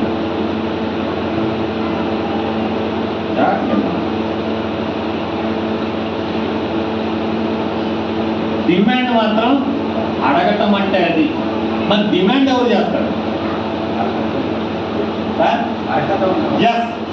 అర్హులు మాత్రమే, కొడుకులు మాత్రమే. ఎవరు డిమాండ్ చేసేది? కొడుకులు మాత్రమే. ఒరే నీకు అన్నం పెడతారా, కాలు వదిలి పెట్టురా అని ఆ నాన్న ఎప్పుడు ఎన్నిసార్లు అనుకుంటాడు? కొడుకు కాలుకు మెలేసుకొని వదిలిపెట్టడం. మీ ఇంట్లో జరుగుతుందో లేదో నాకు తెలియదు. మీ ఇంట్లో జరుగుతుందో నాకు తెలియదు. ఎవరికి జరగకుండా ఉండదు, ప్రతి ఒక్కరికి జరిగింది. పిల్లలు ఉన్న తల్లిదండ్రులు ఖచ్చితంగా ఇది బాగా తెలుసు. ఏమని? వాడు పోతా ఉంటాడు, ఈ కాలు కొట్టుకుని లాగుతూ ఉంటాడు, నువ్వు ఇచ్చిన దాకా వదిలిపెట్టనంటాడు. ఏం చేయలేవు. ఏమైనా చేయగలమా? కోపం వచ్చి ఒకడు కొడతాం, ఆయన వదిలిపెడతాడా? అదే వదిలేదే లేదు, ఇచ్చేంత వరకు అంటాడు. కారణం ఏంటి? నువ్వు తప్ప నాకు ఇచ్చేవాడు ఎవడు లేడో నాకు తెలుసు. దేవుని పాత్ర దేవుడు కదా. నువ్వు తప్ప నాకు ఇచ్చేవాడు లేదు అని తెలుసు. ఆ తల్లికో ఆ తండ్రితో ఇచ్చే ఉద్దేశం మాత్రం లేదు. ఎందుకని? వయసుకు మించింది అడుగుతున్నాడు కాబట్టి. వయసుకు మించింది అడుగుతున్నాడు కాబట్టి కోపం వచ్చిందంటే కొడుకుల మీద కదా. అరే ఇది నీకు అవసరం లేదురా అంటాం. ఆడ కాదు, నాకు సెల్ ఫోన్ ఇవ్వాల్సిందే అంటాడు. ఒరే సెల్ ఫోన్ వయసు కాదురా నీది అంటాం. ఆడ అడ్డం తిరుగుతానే ఉంటాడు. ఇప్పుడు తల్లిదండ్రులు చాలా మెత్తకోళ్ళు అయిపోయారు. ఇంతకుముందు తల్లిదండ్రులు పెట్టుకుండేవాళ్ళు, ఇప్పుడున్న తల్లిదండ్రులు మెత్తకోళ్ళు అయిపోయారు. ఎందుకు తెలుసా? వీళ్ళు కూడా అట్టకోళ్ళే కదా. వీళ్ళు కూడా అట్టకోళ్ళు. అందుకే వాళ్ళ పనుల వాళ్ళంటే ఏమైనా బిస్కెట్లు వేయాలి. పిల్లలకి వేసే బిస్కెట్ ఏంది? Cell phone. తిండి తిప్పలు లేవు. ఇప్పుడు సెల్ ఫోన్ ఇస్తే చాలు, ఏం పర్లేదు, ఏం పర్లేదు. ఇక నీకు నాకే సంబంధం లేదు. ఆడి లోకం ఆడితే నీ లోకం నీదే, ఆడి లోకం ఆడితే నీ లోకం నీదే. కారణం ఏంటి? నువ్వు స్వేచ్ఛగా ఉండాలనుకుంటున్నావు. నీ స్వాతంత్రం లేదు. నువ్వు నిన్న జాగ్రత్తగా అర్థమవుతుంది అనుకుంటా. చేతుతారా? అర్థమవుతుంది అన్నవాళ్ళు. యాకోబు బతిలాడుకోవడానికి కారణం ఏంటంటే వారసత్వాన్ని కోల్పోయాడు. నువ్వు కూడా బతిలాడుతున్నావు, వారసుడు కాదా అని అడుగుతున్నాను నేను నిన్ను. వారసుడు కాదా? దేవుని పిల్లలా కాదా అని అడిగాను మిమ్మల్ని. అవునా కాదా? అవును కదా.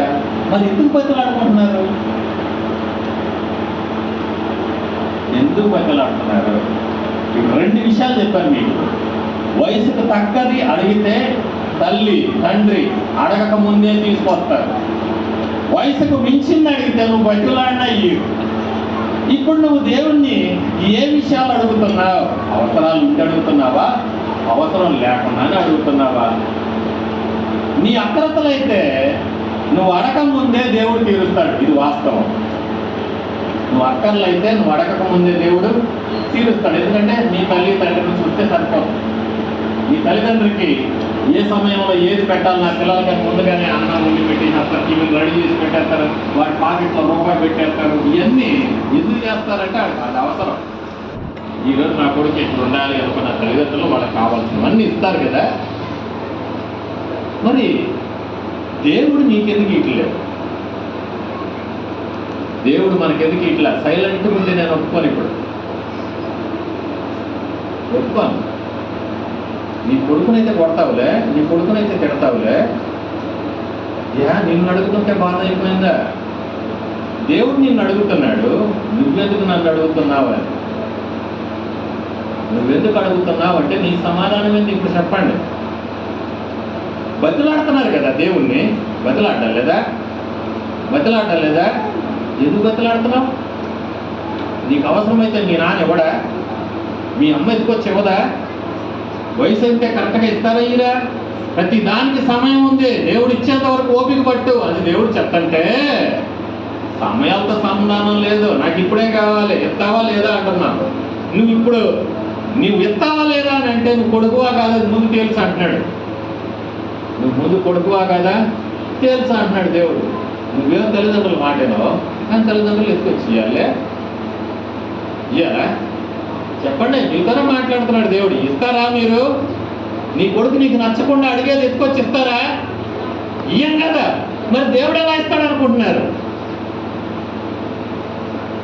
దేవుడు ఎలా ఇస్తాడనుకుంటున్నారు? యాకోబు ఈ ఆలోచన చేసుకోగలిగాడు.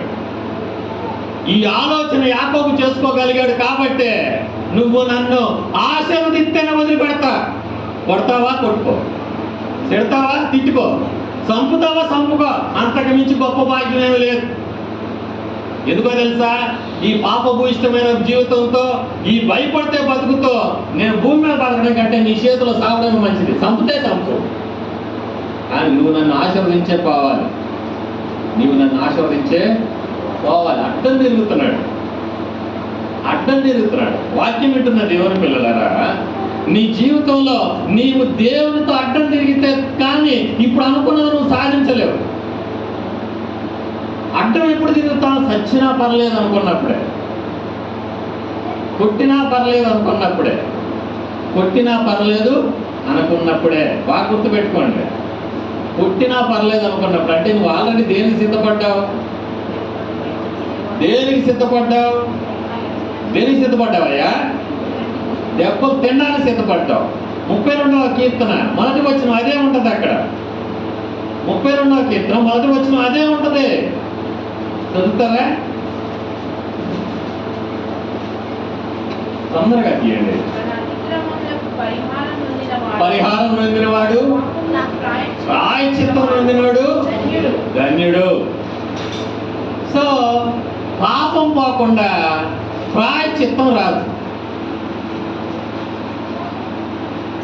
నీ తప్పులను ఒప్పుకోకుండా దేవుడు నిన్ను ఆశీర్వదించడు. ఇది న్యాయం.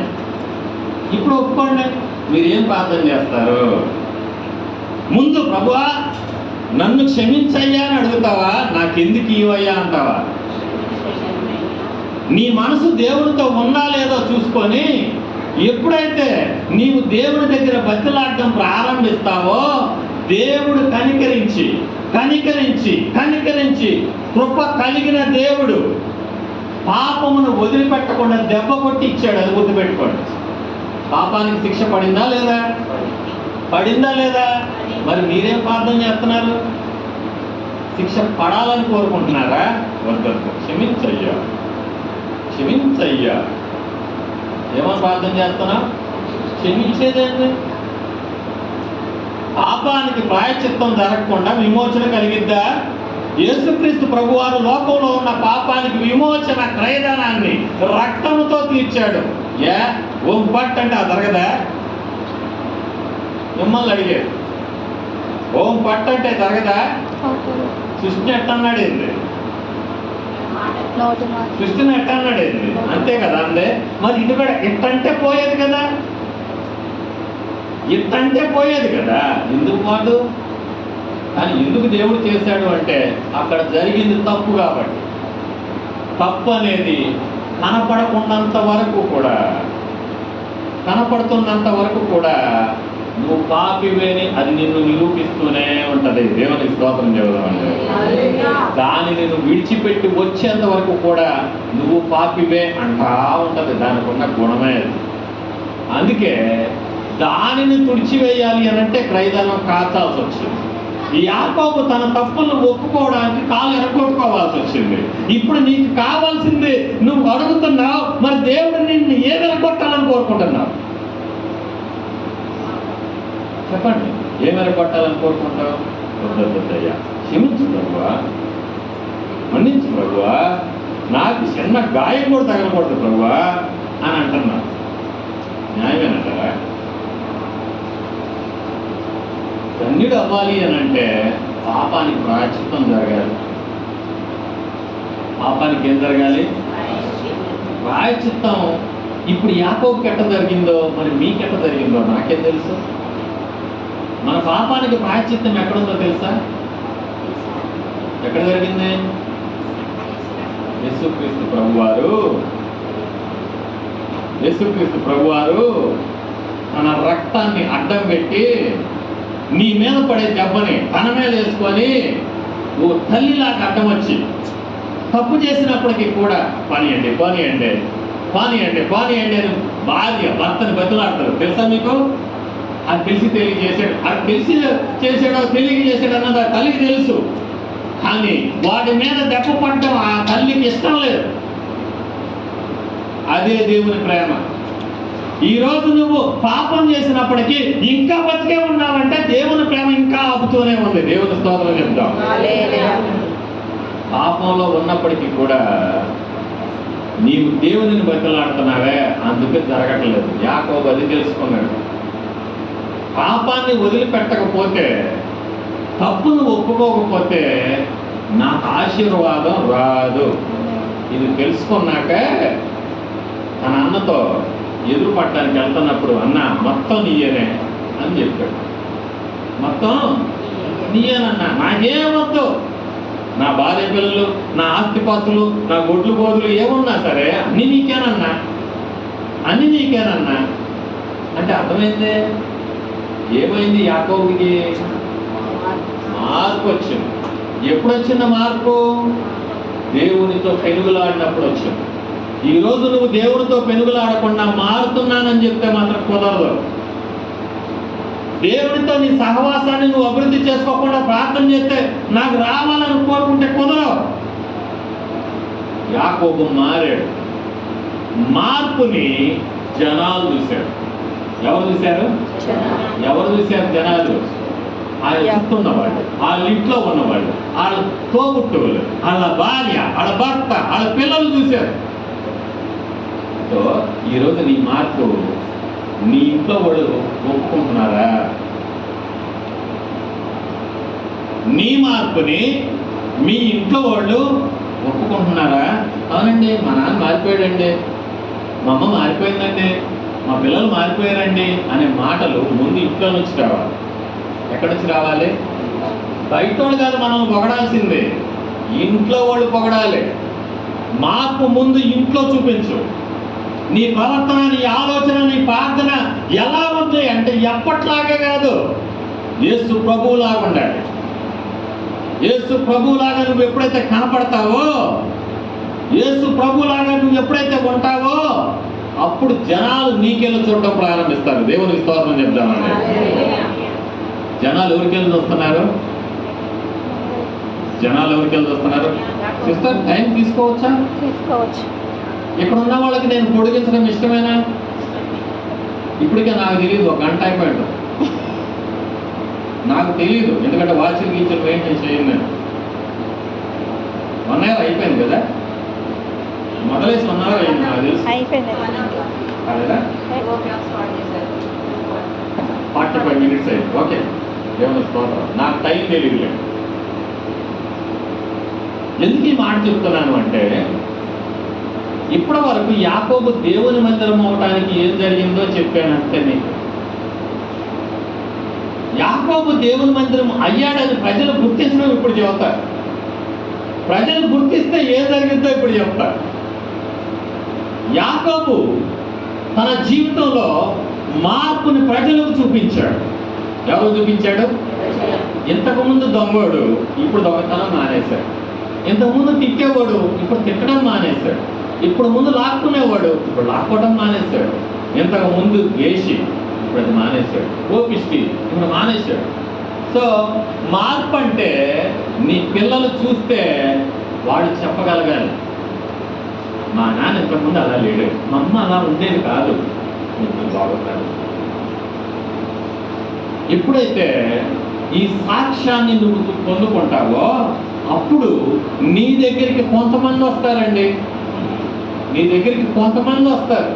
ఎవరో తెలుసా వాళ్ళు ఎవరో తెలుసా అంటే దేవుని పిల్లలు కాదు. వాళ్ళు కూడా లోకంలో సాధక బాధకులుండి ఏం చేయాలో అర్థం కాని పరిస్థితులు, ఎటుపోవాలో దిక్కుతోచని పరిస్థితుల్లో ఏమవుతుందో అనే ఆలోచన, ఏ విధంగానైనా బతకాలనే కోరిక వాళ్ళల్లో ఉన్నవాళ్ళు. వాళ్ళు ఎవరి దగ్గరికి వచ్చారు? ఎవరి దగ్గరికి వచ్చారు అన్న? వెనకాల ఉన్న వాళ్ళకి వినపడుతుందన్నమాట. ఇది కొంచెం దగ్గర పెడితే వినపడుతుందా? నాకే మీకు అలవాటైంది.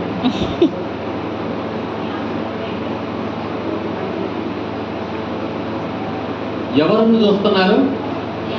యాకోబు కనపడుతున్నాడు. దేవుడు కనపడుతున్నాడా? మిమ్మల్ని అడిగాడు, దేవుడు కనపడుతున్నాడా? మాట్లాడండి. కనపడతలేదు. ఎవరు కనపడుతున్నారు? ఎట్ట కనపడుతున్నాడు? ఇప్పుడు యాకోబు ఎట్ట కనపడుతున్నాడు?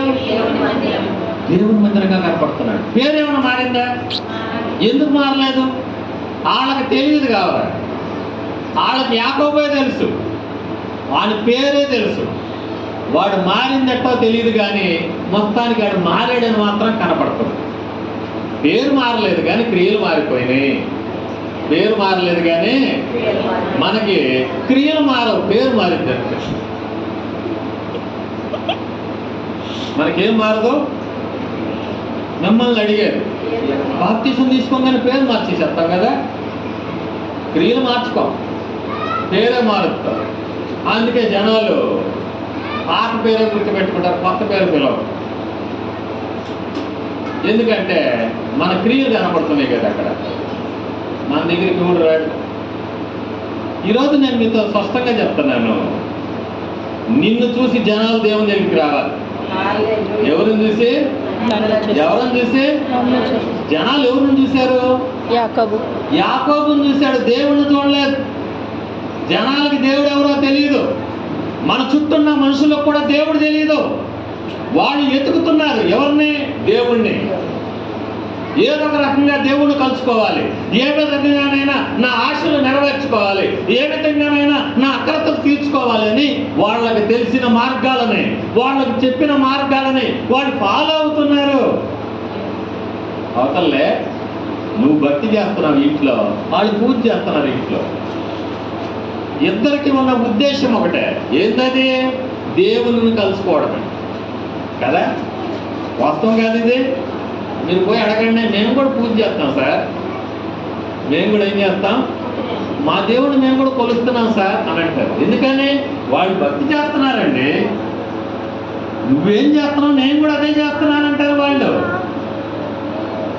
ఇప్పుడు చెప్పండి, వాళ్ళు దేవుని దగ్గరికి ఎట్లా వస్తారు?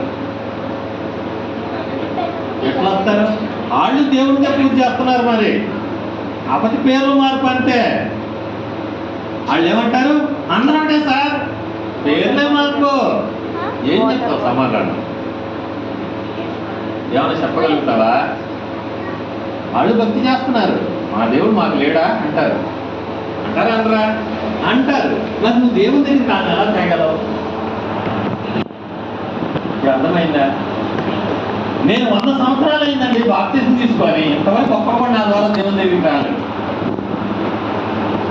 ఇప్పటి వరకు నా దగ్గరికి ఒక్కడు కూడా ఇదిగో ఫలానోళ్ళ వల్ల నేను యేసుప్రభువుని నమ్ముకున్నాను చెప్పినోడు లేడు. కారణం ఏంటో తెలుసా? నన్ను చూసే జనాలకి నేను పాత్రలాగే కనపడతాను.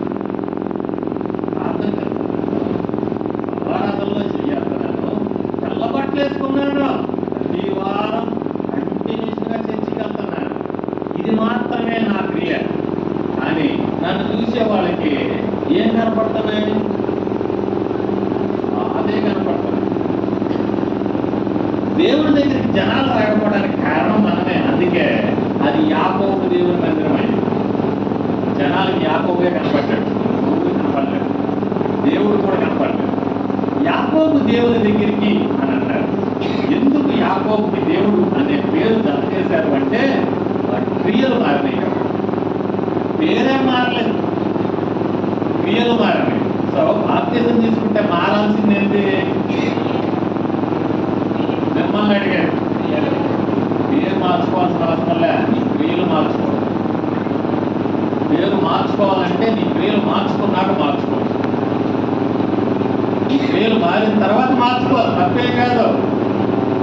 కానీ నీవు మారకుండా పేరు మారితే ఏం ఉపయోగం లేదు.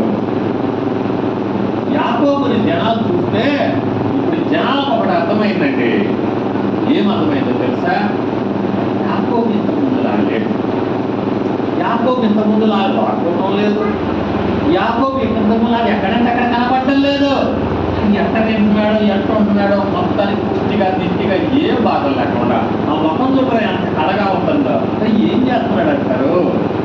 ఏదో జరుగుతుంది యాకోబులో, యాకోబులో ఏదో జరుగుతుంది. బాధ ఉన్నవాడి ముఖానికి ఆనందం ఉన్న ముఖానికి తేడా ఉంటుంది. మీకు తెలుసా? ముఖాన్ని చూసి చెప్పొచ్చు నువ్వు ఏ స్థితిలో ఉన్నావో కదా. మరి యాకోబుని చూస్తున్నారు, యాకోబులో ఎటువంటి దోషం కనపడతల్లా, ఎటువంటి పాపం కనపడతల్లా, ఎటువంటి చింత కనపడతల్లా, ఎటువంటి రోగం కనపడతల్లా, ఎటువంటి దిగులు కనపడతల్లా. అరే యాకోబు ఏదో చేశాడురా, యాకోబు ఏదో చేశాడురా, ఏం చేశాడో తెలుసుకుందాం పదండి అన్నారంటే. ఏం చేశాడో తెలుసుకుందాం పదండి అని అతని గురించి ఆలోచించడం ప్రారంభిస్తే యాకోబు దేవుణ్ణి నమ్ముకున్నాడని తెలిసింది. యాకోబు ఎవరిని నమ్ముకున్నాడు? అరే దేవుణ్ణి నమ్ముకుంటే మనుషులు మారుతారా? యాకోబు మారిపోయాడు అంటే దేవుణ్ణి నమ్ముకుంటే మారిపోయాడు. దేవుణ్ణి చెప్పుకుంటే మారలేదు, నమ్ముకుంటే మారిపోయాడు. ఏమైపోతే మారిపోయాడు? నమ్ముకుంటే మారిపోయాడు. జనాలకి యాకోబు దేవుణ్ణి నమ్ముకున్నాడు అని తెలిసింది. ఆ దేవుడి పేరేంటి? ఆ దేవుడి పేరేంటి? ఆ దేవుడి పేరేంది? ఇప్పుడు చెప్పండి నాకు, ఆ దేవుడి పేరేంది? మళ్ళీ చదవండి ఒకసారి. ఏం పేరుంది అక్కడ? యాకోబు దేవుడు అనే పేరు ఉండిందండి, ఇంకేం పేరు లేదు. అక్కడ ఉన్న దేవుడి పేరేంది? ఏం పేరేది? ఇప్పుడు మీకు అర్థమైంది అనుకుంటా. జనాలు దేవుడిని నమ్ముకోకపోవడానికి నేనే అడ్డం, ఇక్కడ కూర్చున్న నువ్వే అడ్డం. అందుకే యాకోబులు అనే మాట్లాడారు. కూర్చున్న అందరినీ యాకోబుతో ఎందుకు సంబోధించానంటే ఇదే కారణం. నీ జీవితం యాకోబు లాగే ఉంది. నిన్ను చూస్తున్న వాడికి యాకోబే కనపడుతున్నాడు, కానీ అందులో దేవుడు కనపడతలేదు. అందులో ఏం కనపడతలేదు? దేవుడు కనపడతలేదు. ఎప్పుడైతే యాకోబులో దేవుడిని జనాలు చూడటం ప్రారంభించారో, ఎవడో పిలవకుండా, ఎవడ సువార్త చెప్పకుండా, ఎవడ రమ్మనకుండా వాళ్ళే రావడం మొదలైశారు. దేవుని స్తోత్రం చెప్పడం. ఇప్పుడు ఎవరు పిలుస్తారు? తను పిలిచాడా? తను పిలిచాడా? పిలవలే. ప్రజలకి అక్కర్తలు ఉన్నాయండి, ప్రజలకి అవసరాలు ఉన్నాయండి. దవాఖానాకి వెళ్ళమని ఎవరు చెప్పాల్సిన అవసరంలా. రోగం ఉన్న వాడికి దవాఖానాకి వెళ్ళమని ఎవడని చెప్పాలా? చెప్పాల్సిన అవసరం లే. తలనొప్పి వస్తుందంటే పరిగెడతాం ముందు. ఎవడు చెప్పాడు దవాఖానాకి వెళ్ళమని? చెప్పాడు కదా. వాడికి అంతటి వాడికే తెలిసింది. ఏమని? డాక్టర్ దగ్గరికి పోతే కానీ నా సమస్య పరిష్కారం కాదు అని. డాక్టర్ దగ్గరికి పోతే నా సమస్య పరిష్కారం కాదు అని తెలుసుకొని ముందు డాక్టర్ దగ్గరికి వెళ్ళాడు. ఎవరి దగ్గరికి తను వెళ్ళాడా? ఎవరి దగ్గరికి వెళ్ళడా? నేరుగా హాస్పిటల్కి వెళ్తాడు. నేరుగా ఎక్కడికి వెళ్తాడు? మరి ఇప్పుడు దేవుని దగ్గరికి జనాలు ఎట్ట వస్తారు? ఎలాగే వస్తారు. నువ్వు ఎలాగ కనపడాలి అంటే యాకోబు దేవుడిలా కనపడాలి. నువ్వు ఎలా కనపడాలి? యాకోబుకున్న దేవుడు నీలో దేవుడు కనపడాలి. నీలో జనాలు దేవుడిని ఎప్పుడైతే చూస్తారో అక్కడికి వెళ్దాం పరంపర. అక్కడికి వెళ్దాం. వాడిని మార్చిన దేవుడు నన్ను మార్చడా? వాడికి ఇచ్చిన దేవుడు నాకు ఈడా? వాడిని బాగు చేసిన దేవుడు నన్ను బాగు చేయడా? వాడి కుటుంబంలో మేలు చేసిన దేవుడు నాకు చేయడా అని జనాలు ఎవడు పిలవకుండానే, ఎవడు బతిలాడకుండానే, గుర్తుపెట్టుకోండి, నువ్వు ఇంటికి పోయి సువార్త చేస్తే ఊరు రాడు. నీ జీవితమే సువార్త కావాలి. నువ్వు ఇంటికి పోయి కాదు చేయాల్సిందే. యేసు ప్రభు దగ్గర రండాయని నేను చెప్పాల్సిందే. నిన్ను చూసేవాడు యేసు ప్రభు దగ్గరికి రావాలి. యాకోబును చూసి ఇంతకు ముందు వీడు మోసగాడు, కానీ ఇప్పుడు వాళ్ళలో దేవుడు కనపడతాడు. జనాలు చూస్తున్నారు, జాగ్రత్త. జనాలు ఏం చేస్తున్నారు? చూస్తున్నారు, జాగ్రత్త. నిన్ను జనాలు చూస్తున్నారు, జాగ్రత్త. మనకి భయం లేదండి, మనకేం లేదు. ఎందుకో తెలుసా? మనమే దేవుడు అంటాం, ఆ దేవుడు చూస్తున్నాడా ఏమే మనమే అనుకుంటాం. తప్పు చేసేటప్పుడు దేవుడు నేను ఎక్కడికి లేడా చేస్తాడు. ఏం చేస్తావు అయినా చేస్తావు. తప్పలేదండి అంటావు. ఏం తప్పలేదు అంటే నువ్వు తప్పామని తెలిసి కూడా తప్పు చేస్తావా అంటే చేయాల్సి వచ్చిందండి. దేవుడికి విలువెంత అంటే నువ్వు వచ్చినా పర్లేదని ఎంత. ఇప్పుడు మీకు అర్థమైందనుకుంటా. జనాలు యాకోబులో దేవుని చూడడం ప్రారంభించారు, దేవుని స్తోత్రం చేస్తారు. అప్పుడు వాళ్ళకున్న సమస్యలు తీరతయ్యా లేవా అని ఆలోచన వచ్చింది. వాళ్ళకి సమస్యలు ఉన్నాయా లేవా? ఇప్పుడు చదవండి, సమస్యలు ఉన్నాయా లేవో తెలుస్తాయి. చదవండి ఇప్పుడు. మనం వెళ్దామండి. ఆయన తన మార్గముల విషయమై మనకు బోధిస్తాడు. దేవునికి స్తోత్రం చేయాలండి. ఎక్కడ గుర్తుపట్టారు వీళ్ళు దేవుణ్ణి? యాకోబులో గుర్తుపట్టారు. ఎక్కడ గుర్తుపట్టారు? సార్ మిమ్మల్ని అడుగుతుంది, నీ ఇరుగు పొరుగు వారు దేవుడిని కలుసుకునే మార్గం ఏది అంటే చర్చి కాదు. చర్చి కాదండి, భక్తి కూడా కాదు. దేవుడిని కలుసుకునే మార్గం నువ్వే. నువ్వే నడుస్తున్న పత్రికవి, నువ్వే మాట్లాడుతున్న పత్రికవి, నువ్వే చేస్తున్న పత్రికవి. అంటే తెలుసా నీకు?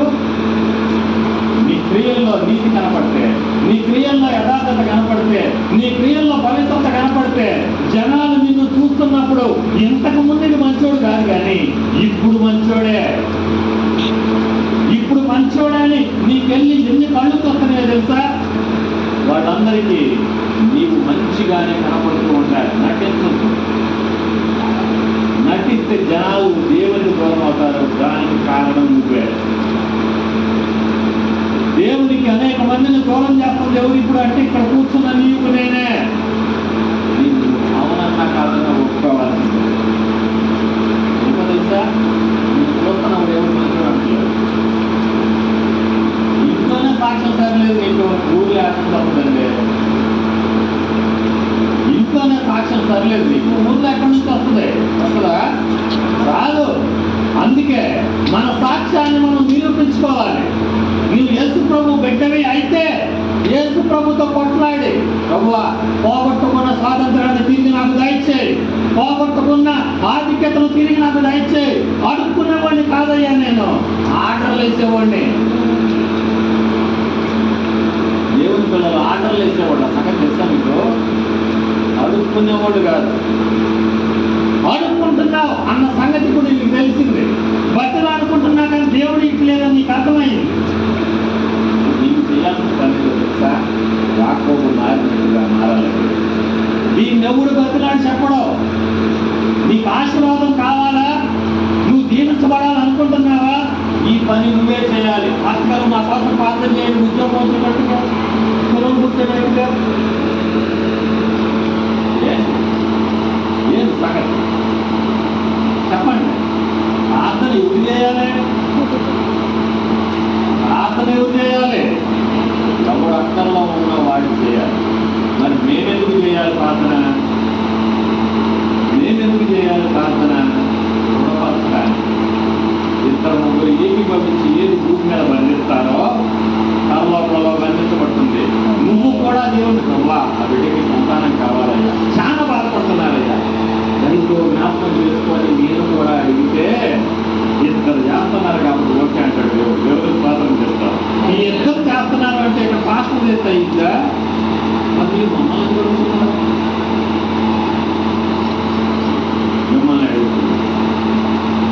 అయ్యగారు నేను ప్రార్థన చేస్తున్నాను, నాకు సహకారంగా నువ్వు కూడా ప్రార్థన చేయి. అది మనం అడగాల్సింది. నేను అడుగుతున్నానయ్యా, నాకు విశ్వాసం ఉంది, నా దేవుడు ఇస్తాడనే నమ్మకం నాకుంది, నా దేవుడు తప్పనిసరిగా చేస్తాడు అని నాకు తెలుసు.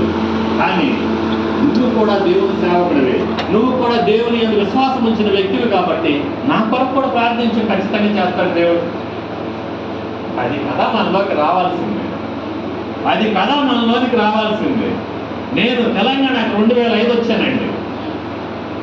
తెలంగాణకి నేను వచ్చింది 2005. నాది ఆంధ్రప్రదేశ్లో చీరాల అనే ప్రాంతం నుంచి నేను, నా భార్య దేవుని సేవ కొరకు వచ్చాం. మా మామగారు పాస్టర్ గారు, మా నాన్నగారు పాస్టర్ గారు, వారికి సంఘాలు ఉన్నాయి. వాళ్ళకి ఏమున్నాయి? సంఘాలు ఉన్నాయి. వాళ్ళు పెద్దవాళ్ళు అయిపోతారే, ఎక్కడో పోయి కొట్టి సంపేస్తారా. తెలంగాణ వాళ్ళకి భక్తి ఉండదు, పాట ఉండదు, బొత్తిగా తాగుబోతోళ్ళు. సాయంత్రం అయితే కళ్ళు బొట్టులు లేదే బతకలేరురా. అట్టటోళ్ళ దగ్గరికి పోయి సువార్త ఏం చెబుతారా మీరు? వద్దురా నాన్న, 2 సంఘాలు ఉన్నాయి నాకు, 2 సంఘాలు నువ్వు చూసుకోరా చాలు, నా పని అయిపోయింది, నేను ముగించుకుంటానని మా నాన్న అన్నాడు. 7% చేయించుకో అన్నాడు.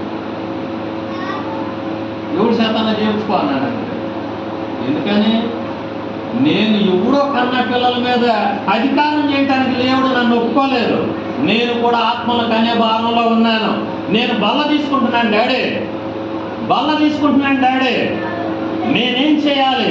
నేను ఇదే ప్రకారం ప్రకటించాలి కదా. బల్ల తీసుకునేటప్పుడు ఆ వాక్యం మీకు గుర్తుండదు అనుకుంటా. మీరు ఇంటికి పోయి నాకు చదువుకోండి చక్కగా, అది మీ గురించే మాట్లాడు. కొరింథీయులకు రాసిన మొదటి పత్రిక 11వ అధ్యాయంలో ఉంటుంది. మీరు ప్రభు బల్ల దగ్గరికి వెళ్ళేటప్పుడు ఏం చేయాలి అని అంటే, ఇక్కడ నీకు పని ఉంది, ఆ పనిని నువ్వు చెయ్యాలి అని ఉంటుంది. ఆ పని నీవు చెయ్యాలి. దొరికిందా తొందరగా? నేను చెప్పడానికి టైం ఎక్కువైపోతుంది, అందుకే తీపిట్లేదు, చెప్పాల్సింది ఎక్కువ ఉంది కాబట్టి. అక్కడ ఉంటుంది చూడండి, ఒకసారి గమకం చదవండి. 11వ అధ్యాయం, ఇటు పక్కన పెన్ను పెట్టి చూస్తున్నాం, ఈ పక్క అక్కడే అదే పెన్ను పెట్టిన దగ్గర కొంచెం ఇటు పక్క వస్తే దొరికిపోతుంది. 11వ అధ్యాయం మొదటి కొరింథీయులకు రాసిన పత్రిక.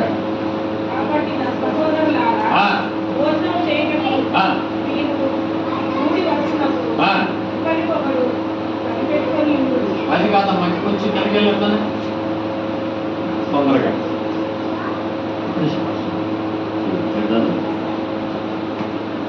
మీరు కూడి కొంచెం వచ్చుట పైకి వెళ్ళి. అయితే మనలను విమర్శించుకున్న ఎడల తీర్పు పొందకపోదుము. మనము తీర్పు పొందిన ఎడల లోకంతో పాటు మనకు శిక్ష విధి కలిగినట్లు చేత శిక్షింపబడుచున్నాం. కాబట్టి సహోదరులారా, భోజనం చేయుటకు మీరు కూడి వచ్చినప్పుడు ఒకరినొకరు ఒకడు కనిపెట్టుకొని ఉండుడి. ఇంకొంచెం ముందు నుంచిరా, అక్కడ చూడండి ఒకసారి. సో నేను ఈ మాట మీతో మాట్లాడుతూ ఉన్నాను, అది చూసిన తర్వాత చెప్తారు. మన పని ఏంటనేది అక్కడ దొరుకుతుంది చూడండి. మనకు ఒక పని ఉంది అక్కడ. సో ఆ పని కోసం నేను తెలంగాణ వచ్చేసాను.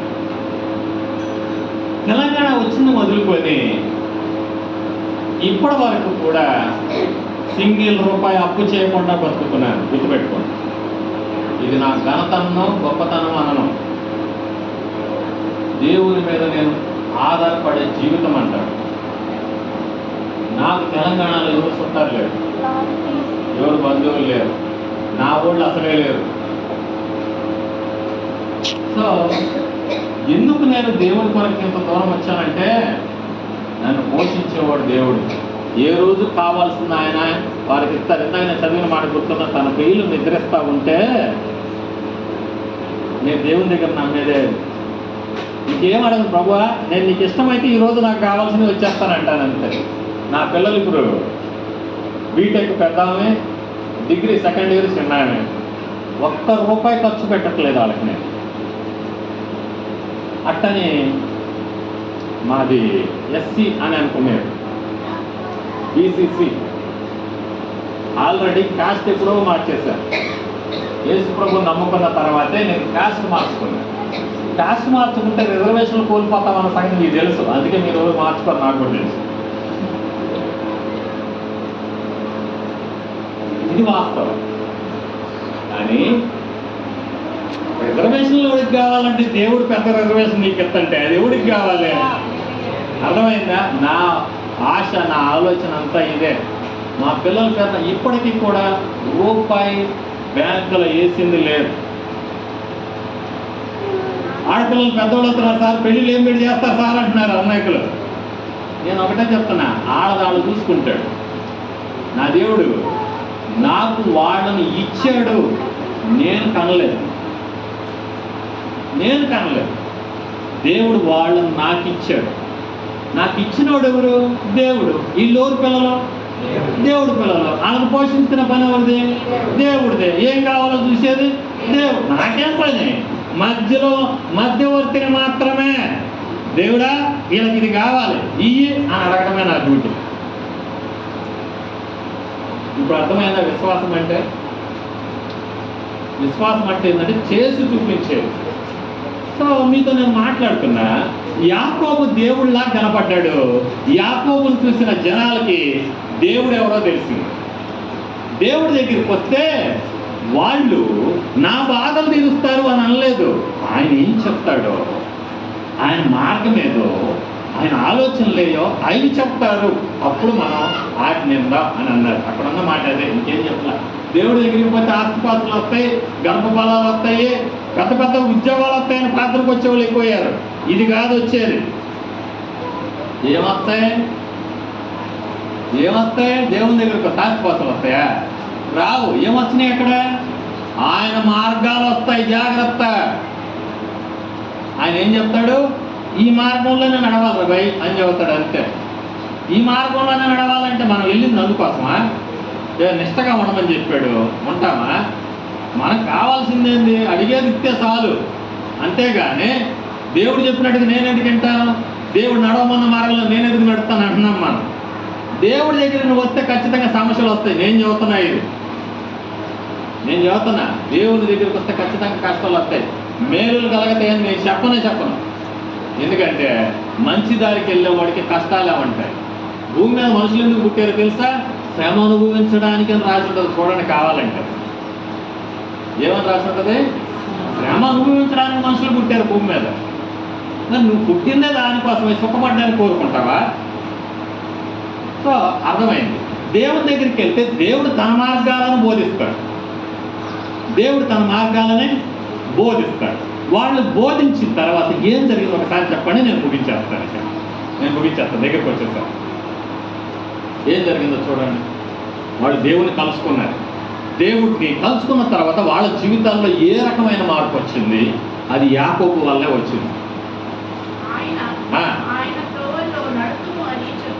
చెప్పుకొందరు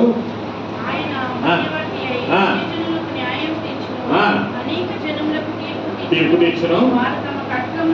ఏనండి చదవండి.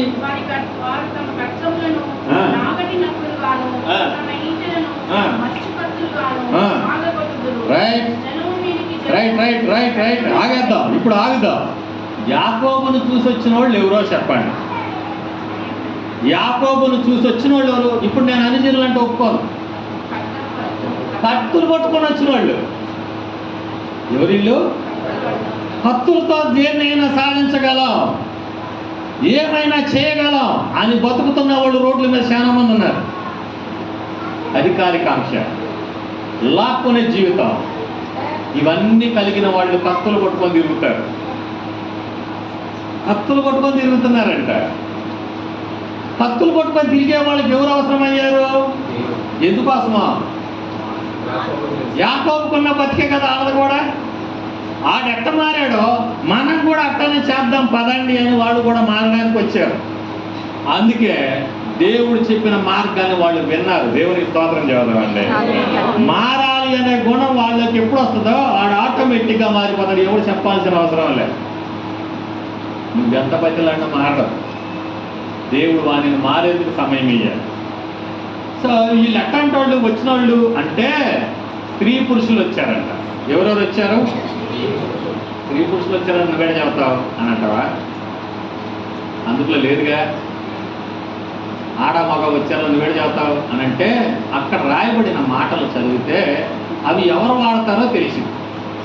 వారు తమ ఖడ్గములను నాగటి నక్కులుగాను తమ ఈటెలను మచ్చు కత్తెలుగాను చేశారు అని రాయబడింది. నాగటి నక్కులేంది, మచ్చు కత్తెలేంది? నాగటి నక్కులు ఎవరు అవుతారు? పెద్దయినా మీరు మాట్లాడదు. ఆయన్ని అడిగారు, నాగటి నక్కులను ఎవరు వాడతారు? వ్యవసాయదారులు. పొలం దున్నడానికి నాగలను వాడతామే. వీళ్ళు ఖడ్గాలను ఏం చేశారు? ఇప్పుడు పొలాలు దున్నడానికి ఉపయోగించారు. అబ్బాయి ఎంత మార్పు వచ్చింది నెలలో. జనాలను చంపేస్తే డబ్బులు వస్తాయి, నాశనం చేస్తే డబ్బులు వస్తాయి అనుకునే వాళ్ళు ఇప్పుడు నాశనము మనకే వస్తుంది, దానివల్ల ఉపయోగం లేదు. అదే ఈ కత్తిని భూమి మీద కానీ దున్నటం మొదలెస్తే నన్ను అడిగేవాళ్ళు లేడు, నన్ను తిట్టేవాళ్ళు లేడు, నా మీద ఎసరపడేవాళ్ళు లేడు, నన్ను గూర్చి చేర్చేవాళ్ళు లేడు, నన్ను చంపాలని చూసేవాడు కూడా లేడు. సో ఇప్పుడు నేనేం చేయాలి? భూమిని సేద్యపరచాలి. సో అర్థమైందా దేవుని పిల్లలారా? మార్పు అనేది చంపే స్థితిలో నుంచి బ్రతికించే స్థితిలోనికి తీసుకొస్తుంది. దేవునికి స్తోత్రం చేయాలంట. వాళ్ళు నాగటి నక్కులను చేశారంట. రెండవది ఏం చేశారు తెలుసా? మచ్చు కత్తులను చేశారంట. మచ్చు కత్తులు అంటే ఏంటో తెలుసా? కూరగాయలు దొరుకుతున్న షాకులండి. అందుకు ఆడామగా వచ్చారని చెప్పింది. ఎవరెవరు వచ్చారు? దేవుని దగ్గరికి నువ్వు పిలవాల్సిన అవసరం లేదు. నువ్వే ఒక పత్రిక, నువ్వే ఒక స్త్రీలకు స్త్రీలు, పురుషులకు పురుషులు తమను తాము దేవునిని కనపరిచే వ్యక్తులుగా రోడ్డు మీద కనపడితే చాలండి. నీ నోట్లోంచి మాట రావాల్సిన అవసరం లేదు. జయ్యేస్ అని చెప్పాల్సిన అవసరం కూడా లేదు. చెప్పాల్సిన అవసరం కూడా లేదు. నిన్ను చూస్తూనే జనాలు దేవుని దగ్గరికి వస్తారు. నిన్ను చూస్తూనే జనాలు వెంబడిస్తారు. నిన్ను చూస్తూనే దేవుడు తెలుసుకుంటారు. నిన్ను చూస్తూనే దేవుడు అనుసరిస్తారు. నిన్ను చూస్తూనే వాళ్ళ క్రియలు మార్చుకుంటారు. నిన్ను చూస్తూనే ప్రకటించే వ్యక్తులుగా మార్చబడతారు. దేవుని స్తోత్రం చెప్తాం. ఇప్పుడు చెప్పండి, నువ్వు చేసే ప్రార్థన ఏంది? దేవుడు నిన్ను కోరుకుంటున్నది ఏంది? నువ్వు ఉన్న స్థితి ఏంది? దేవుడు నిన్ను పుట్టించిన స్థితి ఏంది? దేవుడు మాట్లాడుతూ చెప్తున్నాడు, నా నిమిత్తం నేను నిర్మించుకున్న నా జనులు నా స్తోత్రాన్ని ప్రచురం చేస్తారు. దేవుడు నిన్ను పుట్టించింది దేవునికి మహిమకరంగా పడడానికే, దేవునిని స్తుతించడానికే, కానీ యాకోబులాగా బతకడానికి కాదు. ఈరోజు యాకోబు బ్రతుకులు మనలో ఉన్నాయి కాబట్టే యేసుక్రీస్తు అన్ని దేవుడు అయిపోయాడు. యేసుక్రీస్తు కులాలు మార్చబడిన వ్యక్తులుగా ముద్రించబడ్డవాడయ్యాడు. యేసుక్రీస్తును నా దేవుడు కాదని జనాలు అనుకునేటట్టు అయింది. కారణం ఏంటో తెలుసా? నా జీవితం బాగాలేదు కాబట్టి, నేను దేవుని సేవకుడుగా కనపడతలేదు కాబట్టి, నేను దేవుని బిడ్డగా కనపడతలేదు కాబట్టి, యేసుక్రీస్తు నాలో ఉన్నాడో లేదో నేను చూపించలేకపోతున్నాను. నా మాట ద్వారా, ప్రవర్తన ద్వారా, పలుకు ద్వారా, క్రియల ద్వారా నేను జనాలకి ప్రకటిస్తుంది ఇదే. అందుకే ఎవరు యేసు ప్రభు దగ్గరికి రావట్లేదు. ఎవరు యేసు ప్రభు దగ్గరికి రావట్లేదు. ఇప్పుడు ఈ బేతేలు సంఘాన్ని దేవుడు నింపాలి అనుకుంటున్నాడు. ఏం చేద్దాం? ఎవరు మారాలి? ఎవరు మారాలి? ఇప్పుడు జనాలను దేవుని దగ్గరికి తీసుకొచ్చేది ఎవరు? పాస్టరా? పాస్టమ్మా? ప్రార్థనలా? ఏంటి? దేవుడు నీలో కనపడాలి. నీ ఒక కనపడుతున్న దేవుని పత్రికవు కావాలి. నీ ఒక దేవుని వెలుగుగా జనాలకి కనపడాలి. నిన్ను చూసిన వాళ్ళు దేవుని బిడ్డరా అని గుర్తించాలి. దెయ్యాలు గుర్తుపడుతున్నాయి దేవుని పిల్లలు, మీకు తెలుసో లేదో? దెయ్యాలు గుర్తుపడుతున్నాయి దేవుని పిల్లలు, మీకు తెలుసో లేదో? మనం చదువుకుంటున్నప్పుడు అబ్బా భలే గుర్తుపట్టినీరా అని అంటాం, భలే గుర్తుపట్టినీరా అంటాం. మరి నిన్ను చూసి దెయ్యం ఎందుకు నవ్వుతుంది? నిన్నెందుకు గుర్తుపట్టలేదు దెయ్యం? నువ్వు అది ఒకటే కదా. దెయ్యాలు ఊరుకోటే ఏంది? దెయ్యాల గురించి చెప్పుకోటే ఏంది? చెప్పుకోటయా? చెప్పుకోవు కదా. అందుకే నీ గురించి ఎవరు చెప్పుకోడు. నువ్వు చెడ్డాడు అని కూడా అంటావు. ఆడు నేను ఒకటేరా, ప్రార్థన పోతున్నాడు అంతే. ఆడు నేను ఒకటే, ఏడకపోతున్నాడు, ప్రార్థనకు పోతున్నాడు అంతే. ఆచారాలు, వ్యవహారాలు, పద్ధతులు అన్నీ మనయే. మనం అందరం ఆ ఒక్కరావు చెప్పే, తర్వాత మళ్ళా మనమే. ఒక్కడు రాడు దేవుని దగ్గర. ఎందుకో తెలుసా? దేవుడు ఎవరికి కనపడ్డాడు. దేవుడు కనపడేది నీలో నుంచే. దేవునికి స్తోత్రం అంటే. సో ఒక్కసారి మనం ఆలోచన చేసుకుందాం. నేనెందుకు యాకోబుగా దేవుడిని కనపరచలేకపోతున్నాను? పాపంలో కడగబడ్డాను, పరిశుద్ధ జీవితం జీవించడానికి యేసు ప్రభు రక్తం ద్వారా తొడవబడ్డాను. నేను ఇప్పుడు రక్షించబడ్డ వ్యక్తిని అని చెప్పుకుంటున్నాను, కానీ నాలో దేవుని శక్తి కనపడటం లేదు, దేవుని వెలుగు కనపడటం లేదు. ప్రభువా నాకెళ్ళి చూడయ్యా, నా స్థితిని మార్చయ్యా అని ఇప్పుడు అడుగుదాం దేవుని దగ్గర. ఎవరి గురించో ప్రార్థన చేయడం కాదు, నీ గురించి నువ్వు ప్రార్థన చేయడం ప్రారంభిద్దాం. ప్రభువా నేను ఈ స్థితిలో చాలా అనుకోబడిపోయాను, నాకు అర్థం కాలేదు. నీ రక్తాన్ని నేను తీసుకుంటే పరిశుద్ధుని అయిపోయాను అనుకుంటున్నాను, కానీ నీ బిడ్డగా మార్చబడితే పరిశుద్ధున్నాయని అనుకుంటున్నాను, పరలోక రాజ్యం నాకు వచ్చింది అని అనుకుంటున్నాను, కానీ నా ద్వారా ఒక్కరు కూడా దేవుని దగ్గరికి రానప్పుడు నేను ఇంకా పాపిని గుర్తు చేసేవాడు. నన్ను చూస్తున్న వాళ్ళు ఇంకా దేవుడిని పెడుతున్నాను అని అంటే నేను పాపిని గుర్తొచ్చినట్టుగా నాకు గుర్తు చేశాను. ప్రభువా నువ్వు నన్ను క్షమించావు, నువ్వు క్షమిస్తేనే నేను వదిలిపెడతాను, నువ్వు క్షమిస్తేనే నేను విడిచిపెడతాను. నన్ను చంపిన పర్లేదు, నన్ను చంపిన పర్లేదు, ఆళ్ళు ఎనగొట్టినా పర్లేదు, దూషించినా పర్లేదు, నెక్కేసినా పర్లేదు, నేను మాత్రం నీకు విడిచిపెట్టలేదు. నేను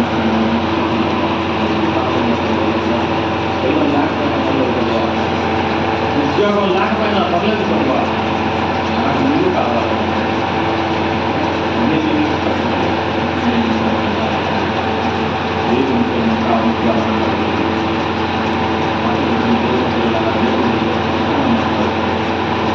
దేవుడిని కోరుకున్నాడు. దేవుని ద్వారా అనేకులను దేవుని కొరకు సాక్షిగా పట్టుకు రావాలని దేవుడు ఏర్పరచుకున్నాడు. అందుకే నీవు రక్షించుకున్నాడు, యాకోబును రక్షించుకున్నాడు, ఏర్చుకున్నాడు దేవుడు. యాకోబులో నుంచి ఇశ్రాయేలును పుట్టించాడు, అన్ని జనులకు ఆశీర్వాదకరంగా ఇశ్రాయేలుగా మార్చాడు. నీవుగా ప్రాంతంలో రక్షించుకున్న ఆత్మ ఒక వెలుగుగా ఎందుకు మారలేదు? నిన్ను చూస్తున్న వారు ఎందుకు దేవుడిని కనపరచలేకపోతున్నారు?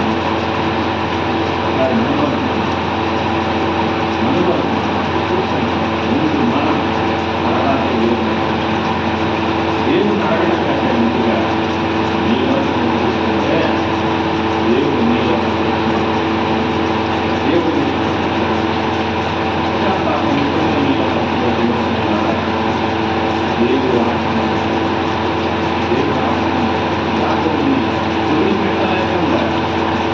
ఆశీర్వదించకుండా పోలేకుండా పోయాడు, ఆశీర్వదించిపోయాడు, ఆశీర్వదించే పోయాడు.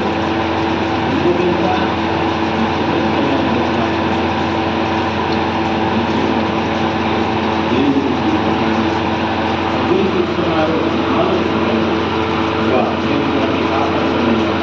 కళ్ళలో నేను వెనకబడిపోయాను, నాలోకి నేను చూసుకోవడం మర్చిపోయాను. ఇతరుల చూస్తూ ఇంకా నేను అలవాటు అయిపోయాను.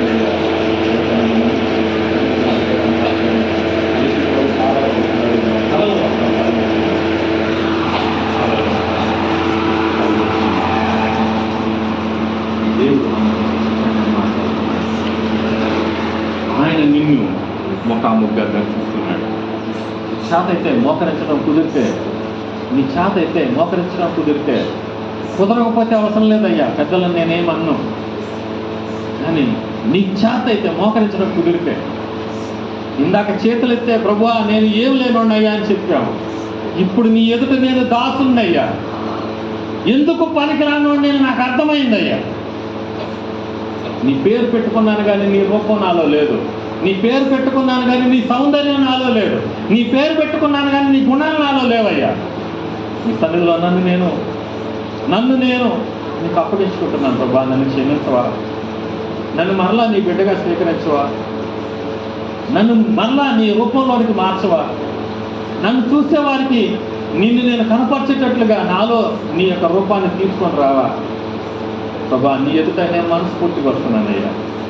నేను యాకోబునే, పైకి ఒక రకం లోపల ఒక రకంగా జీవిస్తున్న జీవితం నాదయ్యా. నన్ను జనాలు చూస్తున్నారు అన్న ఆలోచన కూడా మర్చిపోయి నీకు అవమానకరంగా బతుకుతున్న బ్రతుకు నాదయ్యా. నాకు అర్థమయ్యేటట్టు చెప్పావు ప్రభువా. నాలో ఉన్న మబ్బుని, నాలో ఉన్న అవిధేయతను నువ్వు జ్ఞాపకం చేస్తావు ప్రభువా అని మనస్ఫూర్తిగా దేవుని దగ్గర నువ్వు అడగగలిగితే దేవుడు నిన్ను తన సాధనంగా మార్చబోతున్నాడు. దేవుడు నిన్ను కప్పు పెట్టిన కొడవలుగా మార్చబోతున్నాడు. అనేక పైర్లను కోసే కోత నూర్పిడి మంత్రంగా నిన్ను మార్చబోతున్నాడు. జీవితాన్ని దేవునికి అప్పగించగలిగితే చాలు. నీ జీవితంలో దేవుని నువ్వు చూపించగలిగితే చాలు. దేవునికి నువ్వు ఇష్టకరంగా ఉండగలిగితే చాలు. దేవుని బిడ్డ ప్రతి ఒక్కరిని దేవుడు దర్శిస్తున్నాడు. దేవుని ఆత్మ మన మధ్య సంచారం చేస్తా ఉంది. ఆయన వినికిడి నీ చెవులకు వినబడుతూనే ఉంది. ఆయన స్పర్శ నీకు తగులుతూనే ఉంది. ఆయన నిన్ను చూస్తున్నాడు. ఆయన చూస్తున్నాడు. ఆయన చూస్తున్నాడు. నేను ఆయన చూస్తున్నాడు. బా నన్ను క్షమించయ్యా, నన్ను క్షమించయ్యా, నన్ను క్షమించయ్యా, నన్ను క్షమించయ్యా. నువ్వు దేవుని దగ్గర ఇంకేం అడగాల్సిన అవసరం లేదు. నీ లోపాలు ఏమైతే ఉన్నాయో అవన్నీ బట్టపై చేశాడు దేవుడు. వాటిని నువ్వు ఒప్పుకోవడం తప్ప చేయగలిగింది ఏమీ లేదు. నేను ఆశీర్వదించబడాలని యాకోబు అనుకున్నాడు కాబట్టే వాటిని వదిలేయటానికి ఇష్టపడ్డాడు. దేవుడు యాకోబుని ఇశ్రాయేలుగా ఆశీర్వదించాడు. ఈరోజు నిన్ను దేవుడు అదే స్థితిని చేయబోతున్నాడు. నీ గ్రామానికి నిన్ను ఒక వెలుగుగా, నీ గ్రామానికి నిన్ను ఒక మార్పు తెచ్చే సాధనంగా, నిన్ను చూసేవారికి అనేకులను దేవుని చూసేవారుగా దేవుడు మార్చాలనుకుంటున్నాడు. దానికి నువ్వు చేయాల్సింది ఒకటే, నన్ను క్షమించు ప్రభువా, నన్ను క్షమించు ప్రభువా, నన్ను క్షమించు ప్రభువా అని నీవు హృదయపూర్వకంగా మాట్లాడితే చాలు. ఇదిగో నేను చెప్తున్నానని కాదు. దయచేసి నా కోసం ఎవరు దేవుని దగ్గర మోకరించాల్సిన అవసరం లేదు.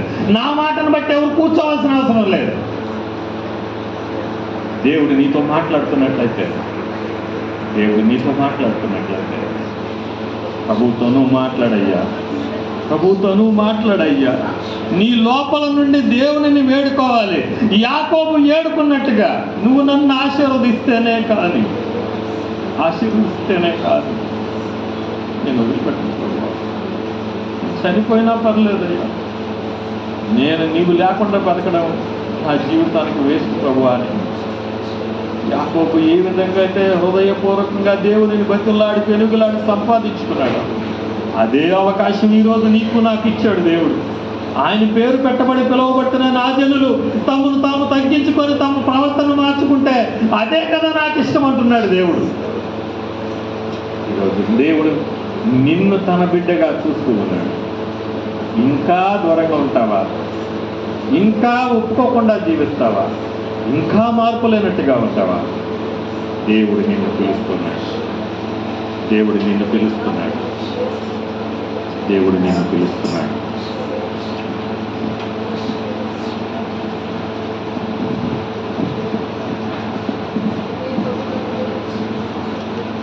దేవుని పిలుపును విన్న మనము మన హృదయాలను తెరుద్దాం.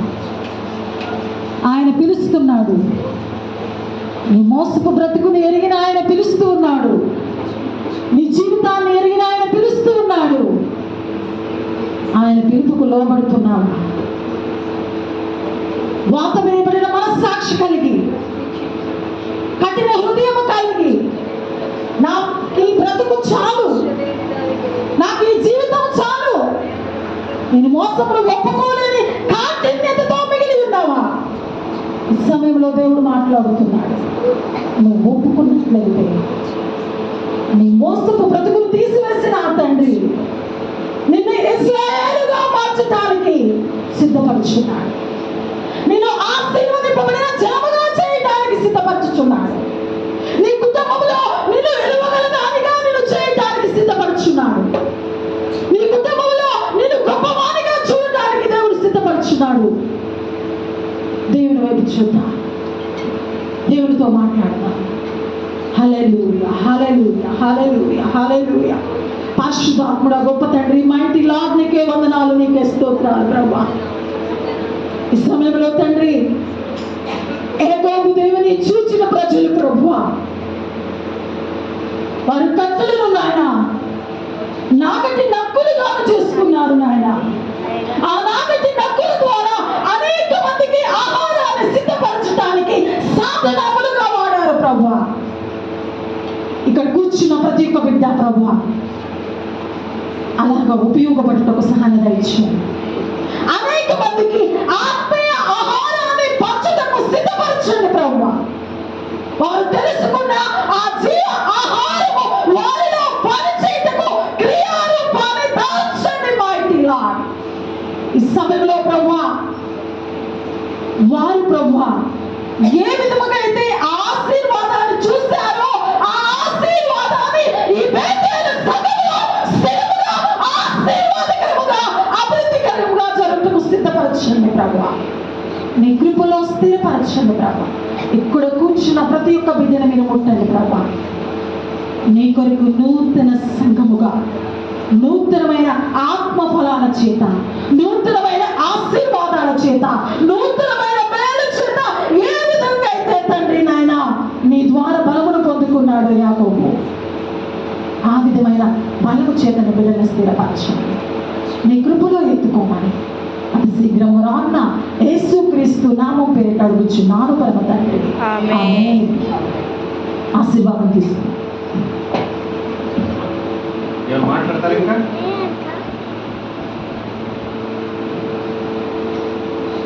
క్లోజ్ చేద్దామా? మాట్లాడేదేమైందా? క్లోజ్. కళ్ళు మూసుకున్నాం, కళ్ళు మూసుకున్నాం. దేవుడు మనతో మాట్లాడుతున్నాడు.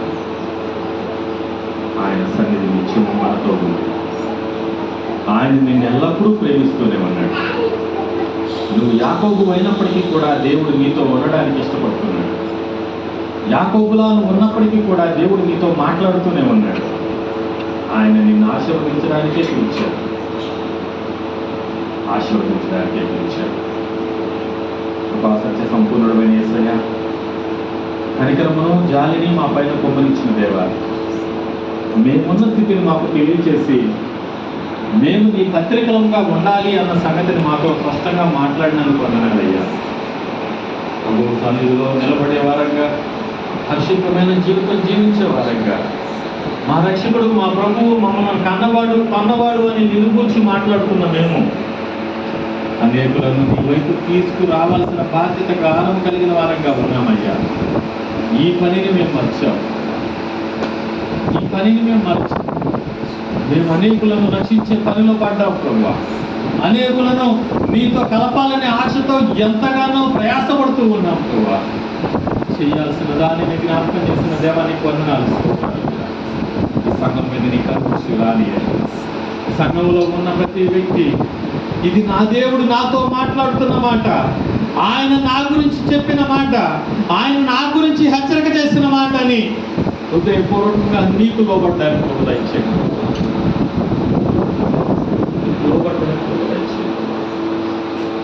నేను ఒక పత్రికని నన్ను దేవుడు అందుకొరకే పుట్టించుకున్నాడు అన్న సంగతి ఏ వ్యక్తి మరచిపోకుండా పాపములకు దూరంగా, పవిత్రతకు సమీపంగా, అనేకులకు నీకు మాదిరికరమైన బిడ్డలుగా బతుకున్నట్లుగా సహాయం చేసి ఈ సంఘాన్ని అందరినీ బిడ్డలుగా ఈ మాతృని మాట్లాడడానికి మా